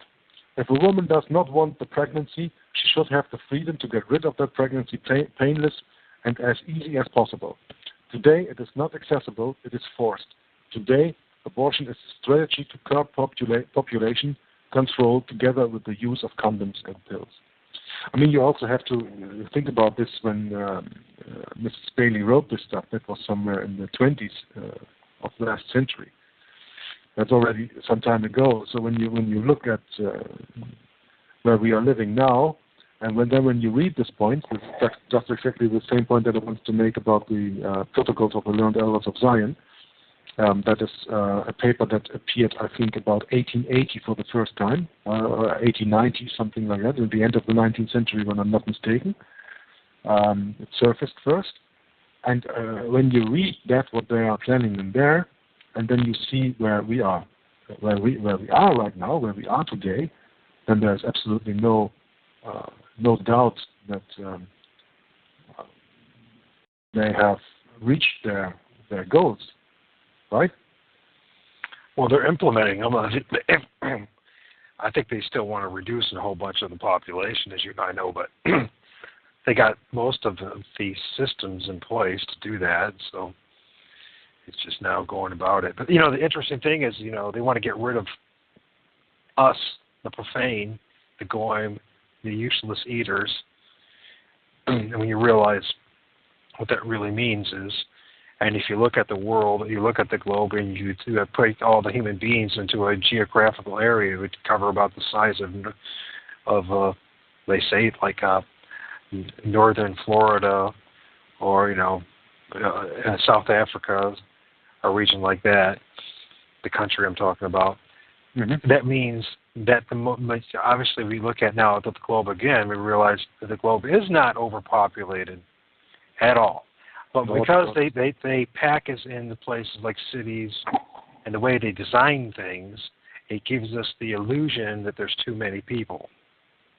But once you do a nice little satellite search of the globe, you realize that even in America, with its suburban sprawls and its metropolitans and its mega metropolitans, you realize it's not the people there's too many of. It's how they designed the whole thing. It's a question of distribution. It's what it is, yeah. And this, once again, we're going back to the elites. And who are the elites? Well, it comes from Rome and the Jesuits and the nobilities that are in Western Europe and in the United States and in North America and et cetera, wherever it may be. The ruling class that's in line with Rome, they don't want to give any more than they need, than they want to, because in their sphere of influence, if you will, in order to influence and be on top, of whatever society or group they're in, you got to be successful. You got to be wealthy. You got to be powerful. I mean, as a Mormon, when I was a Mormon growing up, you couldn't even be in Mormon leadership unless you were successful, wealthy, that you had become, at least a millionaire. And I'm talking like the Quorum of the 70. Yeah, I'm talking about the apostles and the prophet. You had to become a successful, quote-unquote, self-made man. Mm-hmm. And that's the same whole system as this whole, what we've experienced all over again, everywhere. So when we talk about the ruling elite, is these greedy, psychopathic, self-centered individuals who need more and more and more and more. They're the ones saying there's not enough for them. When in reality, the problem is there's not enough for us because they hoard it all. So there you go. Anyways. Are you familiar with Bertrand Russell? Yes. Okay. I have a quote here that fits into what you just said. Listen, quote. Gradually, by selective breeding, the congenital differences between rulers and ruled will increase until they become almost different species. Mm-hmm. A revolt of the plebs would become as unthinkable as an organized insurrection of sheep against the practice of eating mutton. End quote. That's true, too. I mean, here's a fine example of what... Well, that was a very, very smart man, right? Yeah. That was a very, very smart man, and he was, of course, under Jesuit control. No question about that, because he was one or another knight, as far as I know. So look at a guy like this is relevant. At least I feel this. We look at a person like Sting from the band The Police. Now this does not seem like going off tangent here, but he comes from nobility. He's like I believe a Knights of Malta. I know he's Jesuitly trained. I know he's a Jesuit. He presented as this perfect white male specimen, thin with the perfect face and the blonde hair and all that kind of stuff. And constantly, I don't know what it was like in Western Europe, but in his heyday in the police and in the 90s, he was everywhere on MTV and on the television. And it was, saving the rainforest and all, this whole idea, of this tall, slender, blonde male, you know what I mean? And while the rest of us, we're kind of a little bit shorter, a little bit overlier, you know what I mean? This whole image that they've been pushing on us of what the ruling elite look like. I don't know if you see the connection up, but I see it clearly. I might not be describing it very well, but when we talk about how they use the media to control and influence the masses, why did this guy show up? Was it because of his talents? Well, we know the world doesn't quite work that way, so. That's right. All the people in the entertainment industry, whether it's in music or it is in movies or whatever, all these people are chosen. You don't have to think that you are, as a now-born person, think that you have talent and you can get somewhere. You will never get somewhere if you're not in the right, if you're not born in the right connections, with the right connections, Yeah. And that is something that you will see when you follow a little bit the bloodlines. There was a reporter from, I think, the BBC or whatever, some years ago, who made the connection of the George Bush bloodlines. How he is connected even to, I don't know, what was it, Marilyn Monroe, Angelina Jolie, Brad Pitt, all that stuff. I mean, and Angelina Jolie, who not only got away of her breasts because of fear of breast cancer, but also of her uterus and everything in there. Did you see that video from Sean? Oh yeah, you sent me that video from Sean. Yeah, that video from Sean I sent you. Amazing. They had this. Yeah, in the newspaper you read about that she got her breast amputated because she had fear of cancer. But then Sean comes up with this information that she had taken her uterus out and everything else. So she's not a woman, she's not a man, she's just an it. She's a bisexual and loves. I pity Brad Pitt, who has to live with that one, but on the other hand, I don't pity him because he chose for that anyway. Now, you were just saying something about the freedom of the press, right? I know that it's not something that we have planned, and we are already almost 2 hours in the broadcast, so I don't know how long more we got, but this is something that I really have to say about freedom of the press. Yeah, at least 20 minutes. So. Oh, okay. So you're going to tell us whenever you want to shut me down. I don't care, but then we're going to see. I'm going to tell you something. This is from John Swinton. He lived between 1829 and 1901. He was the managing editor of the New York Times. And this is what he said, I think, about 1880 or 1881. Listen. Quote, "There is no such thing at this date of the world's history in America as an independent press. You know it, and I know it. There is not one of you who dares to write your honest opinions, and if you did, you know beforehand that it would never appear in print. I am paid weekly for keeping my honest opinion out of the paper I am connected with. Others of you are paid similar salaries for similar things, and any of you who would be so foolish as to write honest opinions would be out of the streets looking for another job. If I allowed my honest opinions to appear in one issue of my paper, before 24 hours my occupation would be gone. The business of the journalists is to destroy the truth, to lie outright, to prevent, to vilify, to fawn at the feet of Mammon, and to sell his country and his race for his daily bread. You know it, and I know it. And what folly is this toasting an independent press? We are the tools and vessels of rich men behind the scenes. We are the jumping jacks, they pull the strings and we dance. Our talents, our possibilities, and our lives are all the property of other men. We are intellectual prostitutes." End quote. Yep. Now we are 120, 130 years farther. What do you think the media of today represents? Nothing's changed, my friend. The only thing that's different is that the consolidation or monopolization of the power has gone into fewer and fewer hands, but it's still the same idea. In other words, there might have, the ruling elite 120 years ago, 40 years ago, there might have been a few more of them involved. But like you said earlier, there's five. The major corporations is like 5 individuals that own them all. So. Yeah.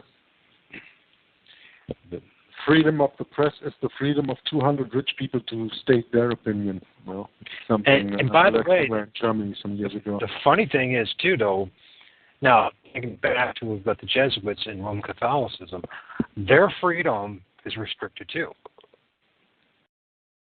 because the Jesuits and Rome itself regulates what they will put out. So, I mean, because a lot of these guys, that's what they are. They're just tools for Rome. And the reason why they are so successful and why they're in the position they're in is because their willingness to bow down to Rome. They are willing to be the tools, yeah. We are made to be the tools. We are not even asked if we want that or not. No. That's the big difference, Yeah. Okay, shall we finish our 10 points? Sure. I'm reading about the 5th now. Make divorce easy and legal. Free people from the concept of marriage of life. Alice wrote 50 years ago that love has got a mysterious thing called the love bond. It's like an ovum that comes out of the ovary as it travels through your system. It seeks a love favor in you, and there's one other person in the world who can respond to the love bond. And when you see that person, everything within you clicks. That is your man, your woman, and if you miss him or her, you'll never be happy until that love bond cycle passes for many years. So for you to be happy, get that person at whatever cost. If it means getting him or her out of that marriage, getting him or her, that is your man or your woman. It's a mistake for him or her to be elsewhere. And if you go together for some time and find that love has died, don't be held in bondage by the Christian values. It will never come back. What you need is an easily arranged divorce, and allow another love bond to come forth. Just like an ovum comes up, and when it comes forth, you'll enjoy life again. On the contrary, God's word said in Malachi 2, verse 16, for the Lord God of Israel says that he hates divorce. End quote. And a little footnote here, people enter into marriage having signed contracts of how they will share their things after divorce. People enter with one foot and another behind. 50 years ago, divorce was unthinkable. It is one thing for a marriage to fail, but it is another thing for people to enter marriage with an intention to enjoy as long as it was enjoyable and to walk out of it. They call that a prenup, right? So that if things go down, then you already know what you're going to get out of it, right? Yeah. I just had to think about that because my son told me last week that my ex-wife is going to marry that pedophile she left me for. And now she's going to marry him. I say, yeah, no, that makes sense because she wants to secure the assets, But he can't throw her out of the house that he built some years ago now. So, yeah, Jezebel spirit, that also comes together with that. Anyway, you have a remark for that, or shall I continue with point number 6? No, you can keep going. Okay. Make homosexuality an alternative lifestyle. Alice Bailey preached 50 years ago that sexual enjoyment is the highest pleasure in humanity. No one must be denied and no one must be restricted how to enjoy themselves. People should be allowed in whichever way they choose they want, whether it is homosexuality or sodomy, or an incest or bestiality, as long as the two agree. With the beast. How do you agree with a beast? Hey, Donkey, is it all right when I? No, okay, sorry, no, I'm not gonna end that sentence. Sorry. A law was passed in South Africa. Parliament has passed it on the 26th of January in 2000, and the President gave it its signature on the 2nd of February 2000, giving so much freedom to gay rights that a time will come when it is legal for a preacher to mention homosexuality as an abomination in the eyes of God, or to read scriptures publicly that talk about homosexuality. In Mozambique, 1994, an agenda was drawn targeting to fill the police force, the judicial system, judges, the education system, and everywhere else with gays, so that when a case comes up, they are to defend the cause. Today, the church is expected to marry and lesbians. That reminds me of course, the Roman Catholic Church, which says the priests, when you are going to the Roman Catholic Church, you have to take the note of the vow of celibacy. But celibacy does not mean no sex. Celibacy just means you can't get married, but you can have sex. Yeah, it's true. Yeah, absolutely. That's something a lot of people don't understand. So I think about 98% or whatever, something in that range of Roman Catholic Church are gay, are sodomites. So, of course, the church has then no problem with rights like this. And when you know that, and then you look at the United States Supreme Court, where there are 9 judges, and 6 of these 9 judges are Roman Catholics. Right. And 3 of the judges are Jews. So when you have the majority of the United States Supreme Court being Catholics, well, then you see how the church has an easy way to introduce homosexuality, sodomy, and all this so-called sexual freedom into the society. Right. And all the churches by now in the United States of America are under a 501c3 agreement, which gives them tax exemption, but makes them government agencies. And that is the first step to combining church and state. And when we are talking biblically, that is where Daniel, his 4 empires, his 4 beasts came up. And the last beast was different than all the others because it was the 10 toes of iron mixed with miry clay. Right. And the toes of iron representing the state and the miry clay representing the church. And that's what made the 4th beast different from all the other beasts, because in all the other beasts, church and state were separate. But under the Roman Catholic system, the ones we had all through the Dark Ages until the Reformation, church and state were together, were combined. The church, the Roman Catholic Church, the Pope has civil and spiritual power. That's why he has 2 keys in there, in this emblem.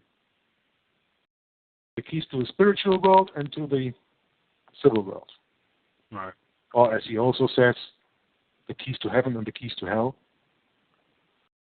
And that's why he has the tiara, this crown, this 3-stepped crown. He's the chief of the heaven, he's the chief of the earth, and he's the chief of the hell. 1, 2, 3. These 3 things are resembled in that tiara that he wears. This crown. The triple crown. This triple crown, yeah. Master of the heavens, the earth, and the hell. And the 2 keys is just a combination of civil power and spiritual power, the combination of church and state. Something that is, like in the United States, normally forbidden, but that comes through the back door. And people don't realize it. Well, they say it's forbidden. It's for public consumption. It's forbidden. But unfortunately, folks, if you do some serious historical research, you're going to realize there never has been, at least the formation of this country, as we know as the United States, the United States government being there in Washington, and then the United States of America, this country, there's never been separation of church and state. And I think when you look at this 501c3 tax exemption, this is the mother church's way of reining in its daughters. So the daughters have been under this delusion that they have had freedom, and then relatively speaking, they've had. I mean, if you look at the 1900s and the early part of last century, they had freedom of expression. There are still Protestant churches in the United States of America that did protest the Antichrist system and did point out who that was. But today, now that they've sold their soul to the devil completely. Yeah, they've been reined in. So, but I hope you understand what I'm saying. I don't think this. I think this because this country, more and more I learn about the country that I live in, and all the lies that it's based on. I think one of the strongest lies that was based on was there was ever such a thing as separation of church and state. I think there's only a separation of church of state and the Protestant church. That makes sense. That makes sense, yeah. But the Protestant church is something that you really have to look for to find it, you know. Oh, they destroyed it. The papacy is and the Jesuit order and the Counter-Reformation is masterfully destroyed the Protestant movement. It's almost like, brother, God is bringing us together to have one more spark, to spark it one more time, to give one more shot, to bring about this Protestant, a new Protestant Reformation, you know? And I know it sounds kind of arrogant and bold, but I don't know what else do we do, bro? You know, we have to. The only answer to all of this, as we're talking about, and I think it's really important to talk about how the world really works, who's behind it all, and as the Lord asks us to come out, He commands us to come out of this Babylonian system. If we're going to be one of His followers, then we have to also expose this system, and then we have to show people, well, what is the answer? How do we come out, and then what do we do?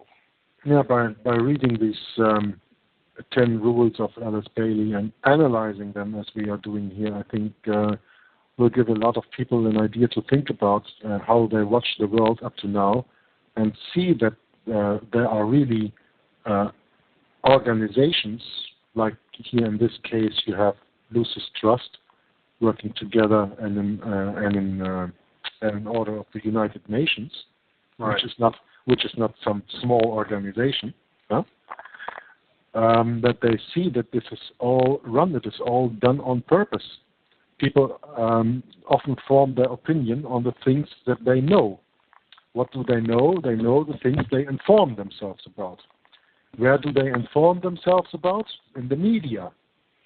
And what the media is worth, well, I just read by this quote of Mr. Swinton from 1881 or 1880, whatever, some 130 years ago.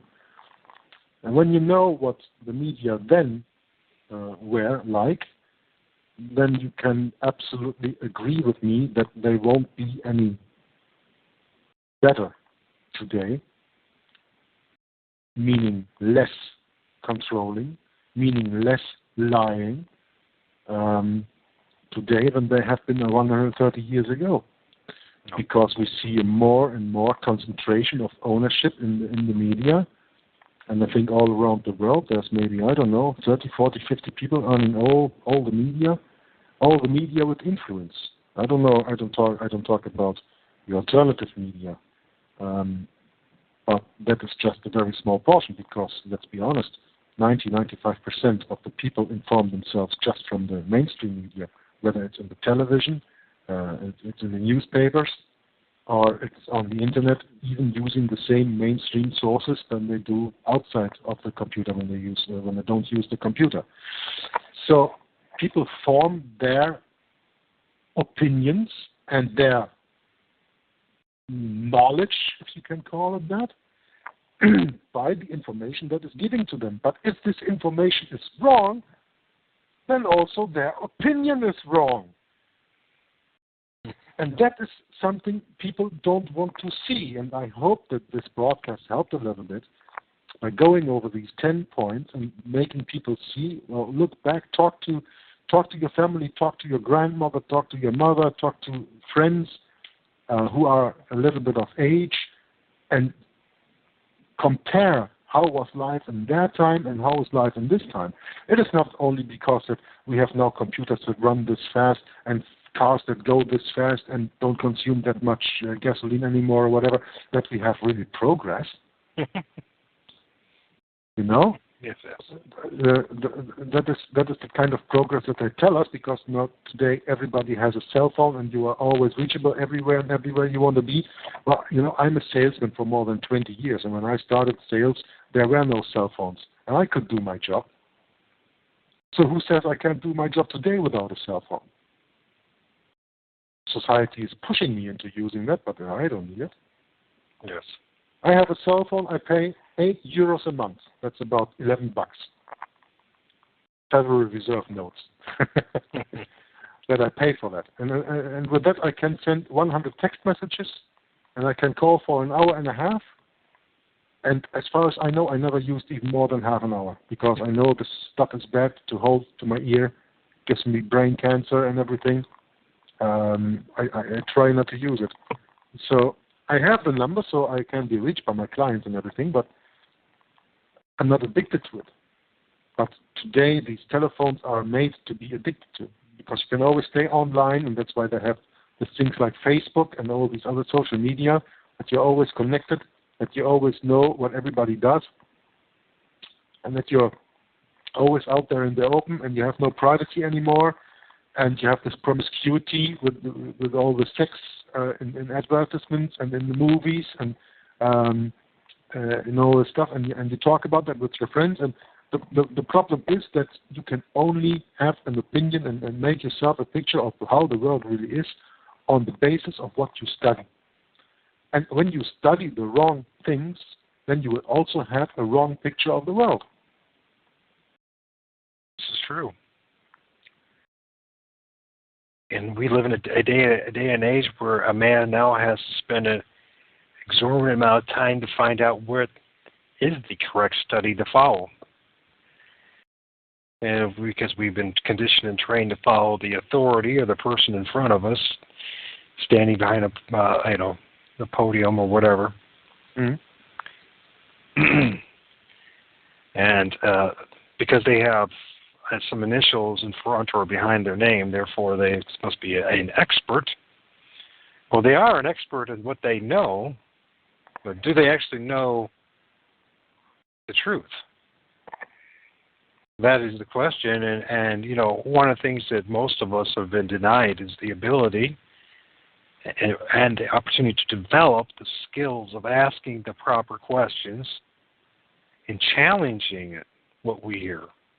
Yeah, because we are so dumbed down that we don't even question anything anymore. No, we don't. And also, that whole process of being dumbed down to is not only through what books that we read and the information that we get from, but is because we're in this wage slave state kind of situation where, a young woman or a young man at 18 or 17, 18 has to go to college and has to get a job and make some money, and because people, that's what we focus on. So for most of us, we don't even start waking up to how screwed up this whole thing is until we're in our 40s. You know what I mean? And by that time, it's kind of too late to do much about it. But fortunately, if we do it on our own means, fortunately we do have an answer. It comes from the Bible. It comes actually through God. And that's the only answer. As far as, fighting this system that we're under through guns or through violence, it's not going to work. In fact, the system that we're under is dying to do that because they know how to deal with that. If we look at history, we talked about this before, the Reformation, when the biggest threat that ever happened to this satanic Roman papal system was the average man got a hold of the Word of God. That's the one thing they can't manage. That's the one thing they can't deal with. They'll try everything they can. They'll kill a bunch here, burn a bunch of books here, do everything, attack it. But they know that if a man reads the Bible, studies it, believes in it, that they lost control over him. Yeah, during the Dark Ages, there was no book print invented yet. And the only Bibles that were available were in Latin, and nobody could read that, so the church had total control of that. And then with the Reformation, of course, and the invention of the book print, people were able to...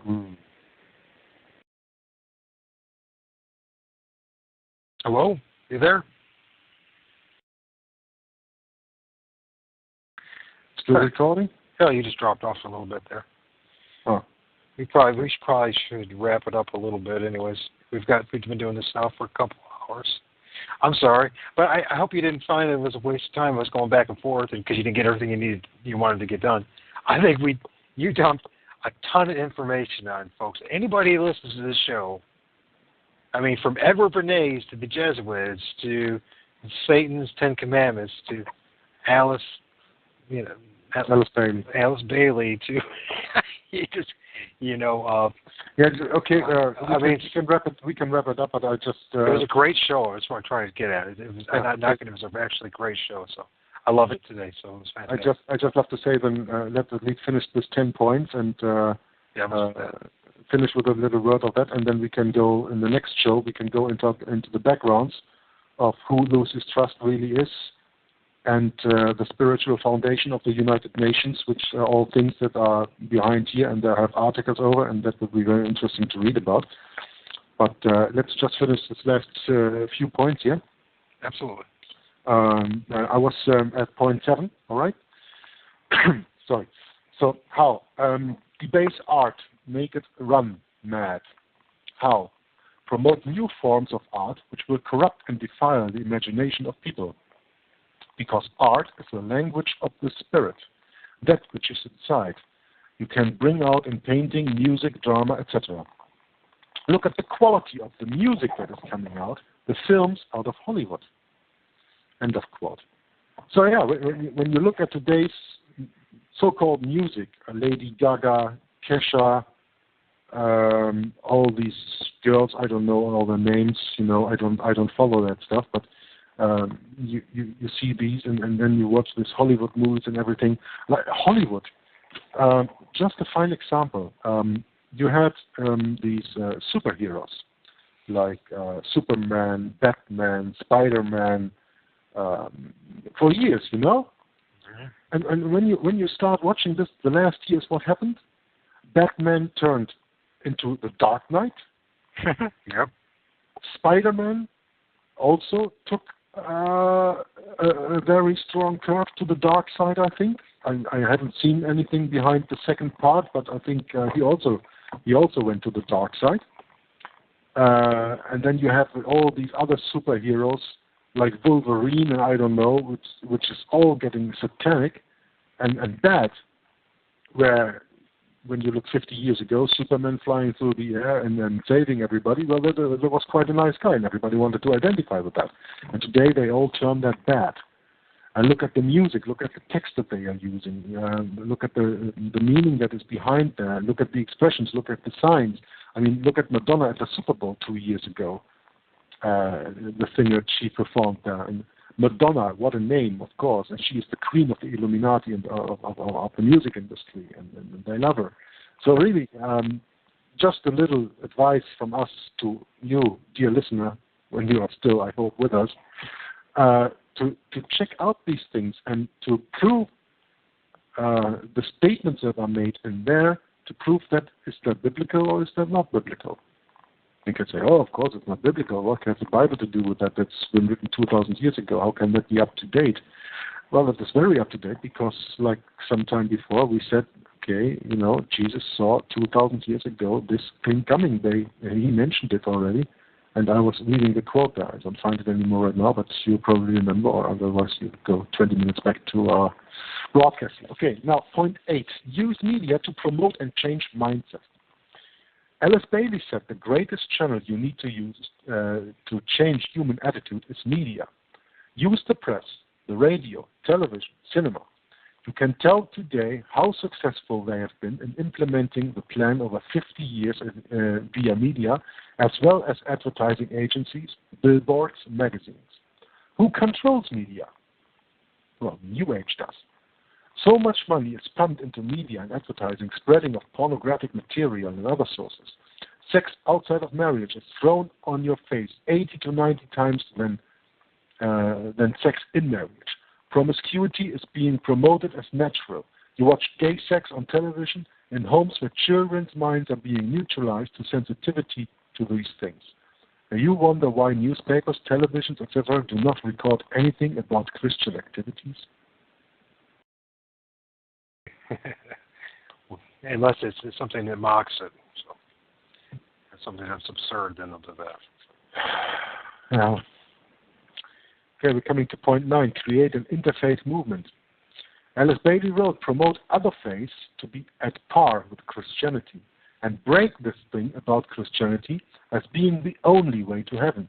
Be that Christianity will be pulled down on and other faiths promoted. She said, promote the importance of man in determining his own future and destiny. Humanism. Human rights. She said, tell man he has the right to choose what he wants to be and he can make it happen. He has the right to determine his course. This takes God off his throne.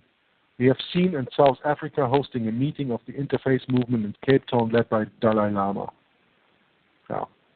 Okay, and then point 10, get governments to make all these laws and get the church to endorse these changes. Alice Bailey wrote that the church must change its doctrine and accommodate the people by accepting these things and put them into structures and systems. Now you ask yourself, have they succeeded, right? Today, you wonder why your government are legislating laws contrary to the Bible and why the church is compromising the Word of God. It is a process of implementing the plan, a 50-year strategy of New Age movement to fulfill its ultimate goal to establish a one-world government, a one-world economic system, and a one-world religion. Today, the strategy almost in its entirety has been adopted by the United Nations, and today a lot of it is already law in many nations. This deception has crept up unobserved on so many people. It can best be demonstrated through the well-known analogy of the frog in the pot of water. Yeah, the boiling frog system, you know. Sure. If you put a frog in a pot of boiling water, it is smart enough to know that it is terrible danger and will immediately jumps out of for safety. But if you turn up the heat very slowly, a little at a time, it doesn't notice the changes that are taking place and will slowly cook to death. Many people today are slowly cooking to death and don't seem to realize how far they have come from where they once were. Today, the Western world is not struggling to resist these because the New Age movement focused primarily on the West because that was the Christian world in the 19th century. The New Age movement has a school called Akani School, which is the school of all the leaders of the Western world. They subscribe to it. It is recorded that they say they have succeeded the task in the West, but suddenly they realize Christianity has migrated to the rest of the world. So they have now to use every resource in the West to deal with the rest of the world. In Africa, South Africa is the #1 state. It is changing at such a rapid speed. They are saying give to African states a financial package with conditions to legalize abortion and take God and prayer out of school. Governments are so attracted to these packages, they cannot say no to it. They need the money. They ask the church to find the answer. These are done secretly. Christianity is 5%. The rest is Hinduism, Buddhism, and Spiritism. New Age is being taught teachers.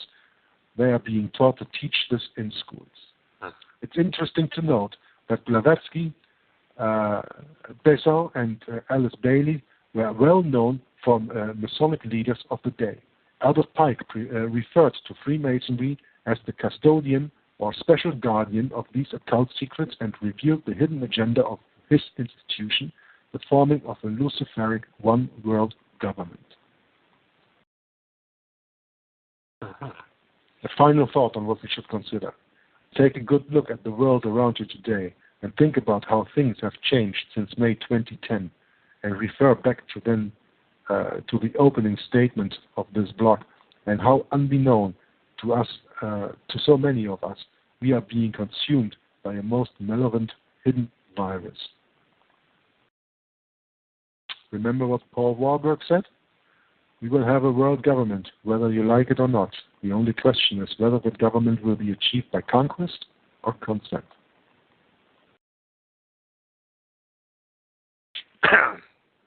Very good stuff, brother. I mean, that's what we're dealing with. And, you know, we're dealing with this quote-unquote New Age Theosophical Luciferian agenda that I argue follows, if one reads the Bible, a Balaam doctrine of morally corrupting societies. Therefore, once the man loses his connection with God, he has to grab to something. First thing, he grows to himself, but he is not given the opportunities to sustain, uplift, and carry himself by having enough resources. Then he must become dependent on something. And since God has been taken away from him, the natural consequences, he goes to the government or the elite. Because man is being made slave to the state.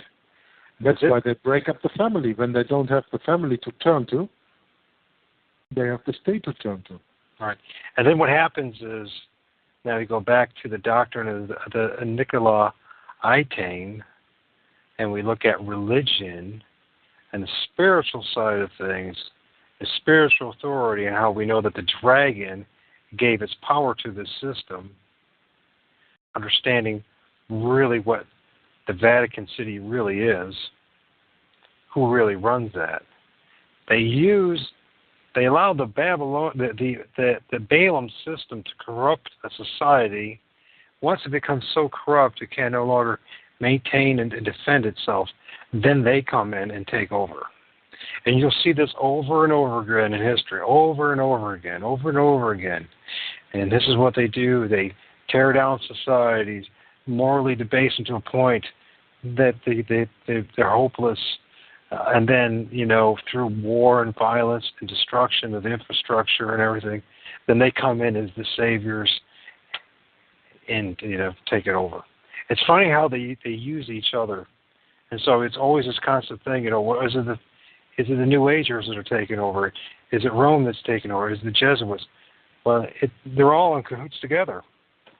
You know what I mean? It's just a matter when we look at the Illuminati, the New Age, this Freemasons, Masonic influence that's been in the past couple of hundred years through Alex Weishaupt, that's taken over and it's a bigger and bigger influence within the organization, if you're the higher structure, the hierarchy. And if literally, you know, if we look at the Illuminati, Freemasons, they've literally taken over or become melted into the Jesuits and taken over the Vatican and the leadership. There's no wonder why these things are being pushed the way they're being pushed and allowed to be pushed, you know. So it all ends up the same way, right? I mean, in a more down-to-earth way of looking at it would be, what? Fascism, communism. It all leads to the same thing, right? Absolutely, and you know why? You tell me. Because communism started out as socialism. And fascism in Germany was introduced by the NSDAP, the party of Adolf Hitler. And NSDAP stands for Nationalsozialistische Arbeiterpartei. Or when you translate it into English, that will say National Socialistic Workers' Party. Yep. Socialistic. So the left, which leads to communism, is being socialistic, and the right that leads to fascism is also socialistic. Right. And socialism always leads to communism. Whether it starts on the right hand or it starts on the left hand, that doesn't matter. It's where it leads to. Socialism always leads to communism. What's communism? Oh, very easy. Make everybody the same. Why did God destroy the Tower of Babel? Because they were all one. Right. And that is exactly where we are going to. The one. The one world government, the one world religion, the one world economy, the one this, the one that. And always me. I am first. That's what brought Satan to fall. Lucifer, when he was in heaven. I will exalt myself above the Most High.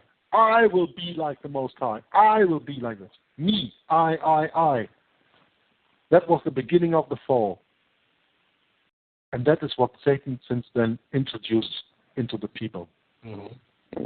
And socialism is a very nice way, Okay, everybody's the same. Well, and so on paper, yeah. But in reality, that's never the case. It's funny. I want to do a study on how the doctrine of Balaam, it literally, if you follow it and understand it, it literally is communism.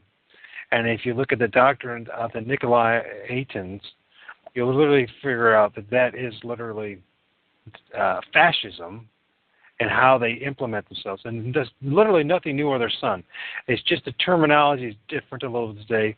But if a man studies the Bible, he'll realize that what we're witnessing is the same thing that was happening 3,000 years ago, 4,000 years ago, prior to the flood. It's the same thing over and over again. So it's just which group's going to dominate you, and to see if you would take the most from you. So, but that's for another day. But that's for another day. Yeah. We definitely should end it because one thing I have to go get my son, so I have to leave in about 10 minutes. No problem. We still have other evenings to continue here, and I just hope that you enjoyed it as much as I did. I did.